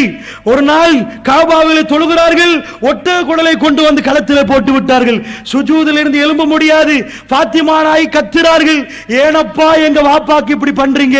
அவர் என்ன பாவம் செய்தார், என்ன தப்பு பண்ணினார்? இப்படி கடந்த 23 ஆண்டுகள் திங்கக்கிழமை நாள். இதுக்கு முன்னாடி எழும்புவதற்கு சக்தியோ தைரியமோ ரசூலுல்லாஹ்வுக்கு இருக்கவில்லை. ஆனால் அந்த திங்கக்கிழமை எழுந்தார்கள். எழுந்து கேட்டனுக்கு அருகாமையில் வந்து அப்படியே எட்டி பார்த்தார்கள். ஃபஜ்ர் நேரம் சகோதரர்களே, இரவிலே தூங்கினால் சுபகுகளை விழிக்கணும் என்று தெரியாதவர்கள், அதிகாலையிலே விழிப்பதா அப்படி தூங்கினவர்கள், குடித்து விட்டு தூங்கினவர்கள். ஆனால் இப்பொழுது அல்லாஹ் அக்பர் என்றால் படுக்கையிலே அவர்களுக்கு கண்ணிலே தூக்கமில்லை. அந்த இருட்டிலே அவர்கள் தத்தஜாஃபா ஜுனூபி, அவர்கள் அந்த தகஜத்திலே அந்த தட்டு தரமாறி பிடித்து எழும்பி ரஹ்மானோடு கொஞ்சிர நேரமாக்கி விட்டார்கள். நடுநிசி எல்லோரும் உறங்குவார்கள், அவர்கள் ரஹ்மானோடு கொஞ்சம் குழாவுவார்கள். அல்லாஹ்வே சொல்கிறான் தத்தஜாஃபா, அவர்கள் தடமாறி இருட்டிலே தெரியாமல் பிடித்து தட்டு தடமாறி அவர்கள் எழுந்து நின்று ரஹ்மானோடு பேசுகிறார்கள். அவ்வளவு பேரும் மாறிவிட்டார்கள். வந்தால் எப்படி என்றால் மஸ்ஜிது நபவி அமைதியாக இருக்கிறது. இதே மாதிரி வெளிச்சம் போடப்பட்டு மின் விளக்குகள் அங்கே இல்லை. அமைதியாக உட்கார்ந்து கொண்டு சுபஹானல்லாஹ் அல்ஹம்துலில்லாஹ், குடித்தவர்கள் அங்கே இருக்கிறார்கள், விபச்சாரம் செய்தவர்கள் அங்கே இருக்கிறார்கள், சத்தியத்தை விபச்சாரம் செய்தவர்கள் அங்கே இருக்கிறார்கள், இப்படி நிறைய பாவங்கள் செய்தவர்கள் இருக்கிறார்கள். இப்பொழுது அவர்கள் வாய் திறந்து பேசுவதே பயந்து, ரஹ்மான் என்னை பிடிப்பானா, அல்லாஹ்வுக்கு பயந்து எல்லா இடத்திலேயும் அல்லாஹ்வுக்கு பொருத்தமாக பேசுவார்கள். சுபஹானல்லாஹ் என்று சொல்லிக் கொண்டிருக்கிறார்கள். ரசூலுல்லாஹ் எட்டி பார்த்தார்கள். அல்லாஹ் உருவாக்கின காட்சியை காட்டுகிறான். 23 ஆண்டு கால பிரச்சாரத்தில் அருமை அலைஹி ஸலாத்து வஸலாம் உருவாக்கிய அந்த கூட்டத்தை அல்லாஹ் காட்டுகிறான். அமைதியான ஒரு கூட்டத்தை விட்டு போகிறார். இன்றைக்கு 23 ஆண்டு காலத்துக்கு முன்னாடி இதே மாதிரி ஒரு திங்கட்கிழமை இருந்தால் உலகத்திலே எந்த கோணத்திலேயும் இப்படி ஒரு கூட்டம் இந்த பூமியிலே வாழவே இல்லை சகோதரர்களே. அருமை அலைஹி ஸலாத்து வஸலாம் 23 ஆண்டு காலமாக படாத பாடுபட்டார்களே. கடைசியான சிரிப்பு அல்லாஹ் வேணுமென்றே காட்டுகிறான். எழுந்து நின்றவர் பள்ளிக்குள் போக முடியவில்லை, நிற்பதற்கு மட்டும்தான் அனுமதி. அந்த அளவுக்கு தான் சீவன் இருக்கிறது. வந்து சாய்ந்தார்கள் ஆயிஷா நாயுடைய மடியிலே. தலை கணக்க ஆரம்பிக்கிறது. முழு உடலும் சுத்தம், கண்களால் பாவம் செய்யவில்லை, கண்ணு சுத்தம், ஹலால், காது ஹலால், வாய் ஹலால், எல்லாம் ஹலாலாக இருக்கிற நேரம் அல்லாஹ் ஒரு தோழரை அனுப்புகிறான். அந்த நேரத்தில் அப்துர் ரஹ்மான் என்ற ஒரு தோழர், ஆயிஷா நாயுடைய பால் குடி உறவு, அவர் கையிலே ஒரு மிஸ்வாக் கூட வருகிறார். வந்தால் ஆயிஷா நாய் அதை நலைக்கிறார்கள். ரசூலுல்லாஹ்வுடைய வாயில் போட்டார்கள், வாயில் சுத்தமாகிவிட்டது. அதுக்கு முன்னாடி ரசூலுல்லாஹ் என்னமோ சொன்னார்கள். ஆயிஷா நாய் காதை கொண்டு போய் வைத்தார். லா இலாஹ இல்லல்லாஹ் இன்னலில் மௌத்தி சக்கராத், மௌத்துக்கு சக்கராத் இருக்கிறது. அன்புக்குரியவர்களே, இந்த இடத்திலே பெரும் திரளாக குழுமிருக்கிறவர்களே, பேசுற என்னுடைய மௌத்துக்கும் சக்கராத் இருக்கிறது, கேட்கிற உங்களுடைய மரணத்துக்கும் சக்கராத் இருக்கிறது. ரசூலுல்லாஹ்வுடைய சிந்தனையை பாருங்கள், மறுமை சிந்தனை. இன்னலில் மௌத்தி சக்கராத், லா இலாஹ இல்லல்லாஹ், வணக்கத்துக்கு தகுதியானவன் அல்லாஹ்வை தவிர யாரும் இல்லை, வணக்கத்துக்கு தகுதியானவன் அல்லாஹ்வை தவிர யாரும் இல்லை. ரசூலுல்லாஹ்வுடைய கடைசி வார்த்தைகள் சகோதரர்களே, மன அமைதி. நியமிக்கப்பட்ட மலக்குல் மௌத் வந்து விட்டார். குல் யதவஃபாக்கும் மலக்குல் மௌத் அல்லதி வக்கில பிக்கும், உங்களுக்கு என்று நியமிக்கப்பட்ட மலக்குல் மௌத் பக்கத்திலே வந்து விட்டார். ரசூலுல்லாஹ்வுடைய வாயிலே மிஸ்வாக் கொப்பளிக்கிறார். என்னுடைய ஆன்மீக தலைவர், இந்த உலகத்திலே நாம் எல்லாத்தையும் விட நேசிக்கிறவர் அந்த ஆயிஷா ரலியல்லாஹு அன்ஹா, அல்லாஹ் அந்த பெண்ணை சங்கைப்படுத்துகிறான். உம்மஹாத்துல் முஃமினீன் அவர்களை சங்கைப்படுத்துகிறான். அந்த மடியிலே தலை கணக்கிறது. நிம்மதியான ஒரு மூச்சு, லேசான லேசான ஒரு சிரிப்பு மனம் கமழுகிறது. மலக்குல் மௌத் அந்த அற்புதமான அந்த உன்னதமான உயிரை இந்த உலகத்தை விட்டும் அறுப்படுகிற நேரம், எடுத்து போகிற நேரம் சகோதரர்களே, அந்த அல்லாஹ்வுடைய தூதர் ஸல்லல்லாஹு அலைஹி வஸல்லம் அவர்கள் மரண சிந்தனையோடு நிம்மதியாக இந்த உலகத்தை விட்டு போனார்கள். அபூபக்கர் சித்திக் எல்லாம் ஓடி வந்தார்கள். வந்து பார்த்தார்கள், ரசூலுல்லாஹ் கஃனிடப்பட்டிருந்தார்கள், ஒரு புடவையால் சுத்தப்பட்டிருந்தார்கள். முகத்தை மோந்து விட்டு சொன்னார்கள், திப்த ஹய்ய வ மையதா யா ரசூலல்லாஹ், அல்லாஹ்வுடைய தூதரே, நீங்கள் வாழுகிற நேரத்திலையும் நீங்கள் மரணித்த நேரத்திலையும் மனம் கமழுகிறீர்கள் யா ரசூலல்லாஹ், வாசமாக இருக்கிறீர்கள் யா ரசூலல்லாஹ். அன்புக்குரிய சகோதரர்களே, என்னுடைய கடைசி சந்தூக்கிலே என்னை கொண்டு போய் வைத்து அந்த கபரிலே இந்த மக்கள் தான் கொண்டு போய் வைக்க வேண்டும். சகோதரர்களே, உங்களையும் இந்த மக்கள் தான் கொண்டு போய் வைக்க வேண்டும் என்று சொன்னால் அந்த மரணம் சிந்தனை இங்கே எத்தனை பேர்களுக்கு இருக்கிறது? உலகத்தை பற்றி எல்லா நாளும் சிந்திக்கிறோம், பேசுற நானும் அதிகம் உலகத்தை சிந்திக்கிறேன். ஆனால் அதுக்கு பின்னாடி மறுமையாக இருக்க வேண்டும் சகோதரர்களே. பின்னாடி ஒரு மறுமை இருக்கிறது. இந்த மறுமையிலே நான் நஷ்டவாளியா இல்லையாண்டு முஹாசபா செய்தவர்கள் எத்தனை பேர்? இன்றைய நாளில் தொழுது முடிந்துவிட்டு சுபஹானல்லாஹ் அல்ஹம்துலில்லாஹ் அல்லாஹு அக்பர் என்று சொன்னவர்கள் எத்தனை பேர்? இப்படி 33 வாட்டி நீங்கள் சொன்னால் கடல் நுரையளவு பாவத்தையும் அல்லாஹ் மன்னிப்பதாக வாக்களித்தானே, இதை நீங்கள் நம்பவில்லையா? நபிகள் நாயகம் ஸல்லல்லாஹு அலைஹி வஸல்லம் சொன்னார்களே, கலிமத்தானி ஹபீபத்தானி இலர் ரஹ்மான் வ ஸகீலத்தானி ஃபில் மீதான் வ ஹஃபீஃபத்தானி அலல் லிசான். 2 வார்த்தைகள் இருக்கிறது. அந்த 2 வார்த்தைகளும் ரஹ்மானுக்கு ஹபீபானது, ரொம்ப நெருக்கமானது. வ ஸகீலத்தானி ஃபில் மீதான், மீதானுக்கு பாரமானது. வ ஹஃபீஃபத்தானி அலல் லிசான், இந்த நாக்குக்கு லேசானது. சுப்ஹானல்லாஹில் அலீம், சுப்ஹானல்லாஹி வ பிஹம்திஹி. இந்த சகோதரர்களே, இந்த சபையில் இன்றைக்கு சுப்ஹானல்லாஹில் அலீம் 100 தடவை யாரு சொன்னார்? 100 தடவை சொன்னால் கடல் நுரையளவு பாவத்தை அல்லாஹ் மன்னிப்பதாக சொன்னானே. ரசூலுல்லாஹ் சொன்னார்களே, அஃலலுல் யௌம் யௌமுல் ஜுமா, ஜும்மாவுடைய நாள் நாட்களில் சிறந்தது. அந்த நாளில் என் மீது அதிகம் அதிகம் ஸலவாத் சொல்லுங்கள். யா அய்யுஹல் இன்னல்லாஹ வ மலாயிகத்துஹு யுஸல்லூன அலன் நபி, மலக்குமார்களும் நபியும் அல்லாஹ்வுடைய தூதர் மீது அருள் புரிகிறார்கள். யா அய்யுஹல்லதீன ஆமனூ ஸல்லூ அலைஹி வ ஸல்லிமூ தஸ்லீமா, ஏ விசுவாசிகளே, உங்கள் நபியின் மீது நீங்கள் ஸலவாத்தும் ஸலாமும் சொல்லுங்கள். ரசூலுல்லாஹ்வுடைய இரக்கமானவர்களே, இன்றைக்கு ரசூலுல்லாஹ் மீது எத்தனை தடவை நீங்கள் ஸலவாத் சொன்னீர்கள்? ஹைசு குந்தும், நீங்கள் எங்கே இருந்து சொன்னாலும் அல்லாஹ்வுடைய தூதருக்கு அந்த ஸலவாத், இன்னார் இந்த இடத்திலிருந்து ஸலவாத் சொல்றார் என்று எத்தி வைக்கப்படுமே. அந்த கண்ணியமான மூமெண்டை இன்றைக்கு எத்தனை பேர் அடைந்தீர்கள்? அருமை அலைஹிஸ்ஸலாத்து வஸ்ஸலாம் அவர்களோடு இந்த சபையில் இருந்தவர்கள் எத்தனை பேர் இரக்கமாக இன்றைக்கு உங்கள் நாவினால் ஸலவாத் சொன்னீர்கள்? சகோதரர்களே, மறந்து விடாதீர்கள், மறுமை சிந்தனை அது மிகவும் முக்கியம். உங்கள் வாழ்க்கையில் இந்த சிந்தனை எடுத்தால், அல்லாஹ் மீது ஆணையிட்டு சொல்லுகிறேன், அருமை அலைஹிஸ்ஸலாத்து வஸ்ஸலாம் சொன்னார்கள், ஒரு தோழர் வந்து சொன்னார், அல்லாஹ்வுடைய தூதரை, இந்த உலகத்தில் எல்லாத்தையும் விட உங்களை நேசிக்கிறேன் யா ரசூலல்லாஹ். நிஜமாகவையா சொல்றாய்? ஆமா. கடலில் அலை அடிப்பது போன்று உன் வாழ்க்கையில் பிரச்சனை வரும், தயாரா என்று கேட்டார்கள். பரவாயில்லை யா ரசூலல்லாஹ் என்றார்கள். உண்மையாக சொல்லுகிறேன், கொள்கைக்கு வந்தீர்கள் என்றால், சத்தியத்தை பேசினால் ஏதாவது ஒரு பிரச்சனை வரும். ஒன்றி எதையாவது உங்கள் பொருளாதாரம் இல்லாமல் போகும், பிள்ளைகள் மௌத்தா போவார்கள், சொத்துகள் காணாமல் போகும், இல்லாமல் போகும், ஊரை விட்டு விரட்டுவார்கள், கொலை அச்சுறுத்தல் வரும். அல்லாஹ் மீது ஆணையாக நீங்கள் நிஜமான கொள்கைகள் இருந்தால் அப்படி வரும். கடைசியாக சொல்றேன், அப்படி எல்லாம் வந்து கடைசியில் அல்லாஹ் மீது ஆணை, என்னுடைய உயிர் எவன் மீது இருக்கிறதோ அவன் மீது, அவனுடைய கண்ணியத்தின் மீது சத்தியம், அவன் கைவிட மாட்டான். கடைசியில் அவன் உங்களுக்கு கை தருவான், கடைசியில் அவன் உங்களுக்கு உதவுவான். நிம்மதியாக இந்த உலகத்தை விட்டு நீங்கள் போவீர்கள். இப்ராஹிம் அலைஹிஸ்ஸலாத்து வஸ்ஸலாமுடைய ஒரு சம்பவத்தை சொல்லி முடிக்கிறேன். தன்னுடைய அருமை மகன் இஸ்மாயில் அலைஹிஸ்ஸலாத்து வஸ்ஸலாம் செல்லமாக பேசுற பருவம். அவர் கேட்கிறார், எல்லா தியாகமும் பண்ணிவிட்டு செய்யவே இயலாத தியாகம், காலம் இருந்து கிடைச்ச புள்ள, அந்த புள்ளைய கொல்லலாமா சகோதரர்களே? அல்லாஹ் சொல்றான், இஸ்மாயிலை வெட்ட வேண்டும் என்றான். இவர் சொன்னார், மகனே, இன்னி ஆராஃபில் மனாமி அன்னி அதுபோக்க பந்தூர் மாதா தரா, என் அருமை மகனே, உன் மனாவில் கண்டேன், கனவில் கண்டேன், உன்னை வெட்டுவதாக கண்டேன். பந்தூர் மாதா தரா, என்ன மகன் நீ நினைக்கிறாய்? அவர் என்ன சொன்னார் தெரியுமா? வாப்பா, வாப்பா, நீங்கள் இஃபால் மாதா தூமர் ஏவப்பட்டதை செய்யுங்கள் வாப்பா. சத்தஜுதினி இன்ஷா அல்லாஹி மின சாபிரின். மறுமையில் என்னுடைய பட்டோலை வரும், பேர்கள் வரும். இப்ராஹிம் பொறுமையாளர், அப்துல்லா பொறுமையாளர், இஸ்மாயில் பொறுமை என்று பார்ப்பீர்கள் வாப்பா. அல்லாஹ் எனக்கும் உங்களுக்கும் எல்லா சந்தர்ப்பத்திலும் அந்த மாதிரியான ஒரு வார்த்தையை வெளியாக்குவதற்கான பாக்கியத்தை தர வேண்டும். சகோதரர்களே, என்ன சொல்கிறான் தெரியுமா அல்லாஹ்? ஃபலம்மா அஸ்லமா, அவர்கள் இருவரும் கட்டுப்பட்டார்கள். யாருக்குமே தெரியாது, இருவரும் கட்டுப்பட்டார்கள், உலகத்தில் யாருக்கும் தெரியாது. கத்தியை தூக்குறார் இப்ராஹிம் நபி. என்ன சொன்னார்? வத்தல்லஹு லில் ஜபீன், மகன் முகம் குப்புறப்படு. எனக்கு முன்னாடி முகத்தை பார்த்துட்டு வெட்ட இயலாது, மூஞ்ச பார்த்துட்டு எப்படி வெட்டுறது? வத்தல்லஹு லில் ஜபீன், முகம் குப்புற அப்படியே போட்டார்.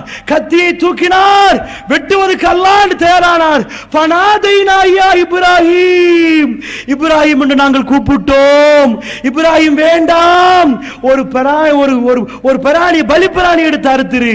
நாம் உலக மக்களுக்கு நீ யார் என்று சொல்லுவதற்கு இதை செய்தோம். இஸ்மாயிலை விட அல்லாஹ் உனக்கு முக்கியம் என்று காட்ட செய்தோம். இஸ்மாயிலை விட அல்லாஹ் உனக்கு முக்கியம் என்று காட்ட செய்தோம். சகோதரர்களே, வலா தஹினு வலா தஹ்சனு வஅன்துமுல் அலவுன இன் குன்தும் முஃமினீன். நிக்கவரட்டிய சகோதரர்கள் வந்து சொன்னார்கள், இந்த இஜ்திமாவை ஏற்பாடு செய்கிற நேரத்தில் ஏராளமான பிரச்சனை, போலீஸ் பெர்மிஷன் கிடைக்கவில்லை. கடைசியிலே போய் ஜோன்ஸ்டன்ட்ட போய் சொல்லிதான் இதை எடுத்தோம், பெரிய பிரச்சனை, நாங்கள் தளர்ந்து போயிட்டோம், நொந்து போயிட்டோம் என்றார்கள்.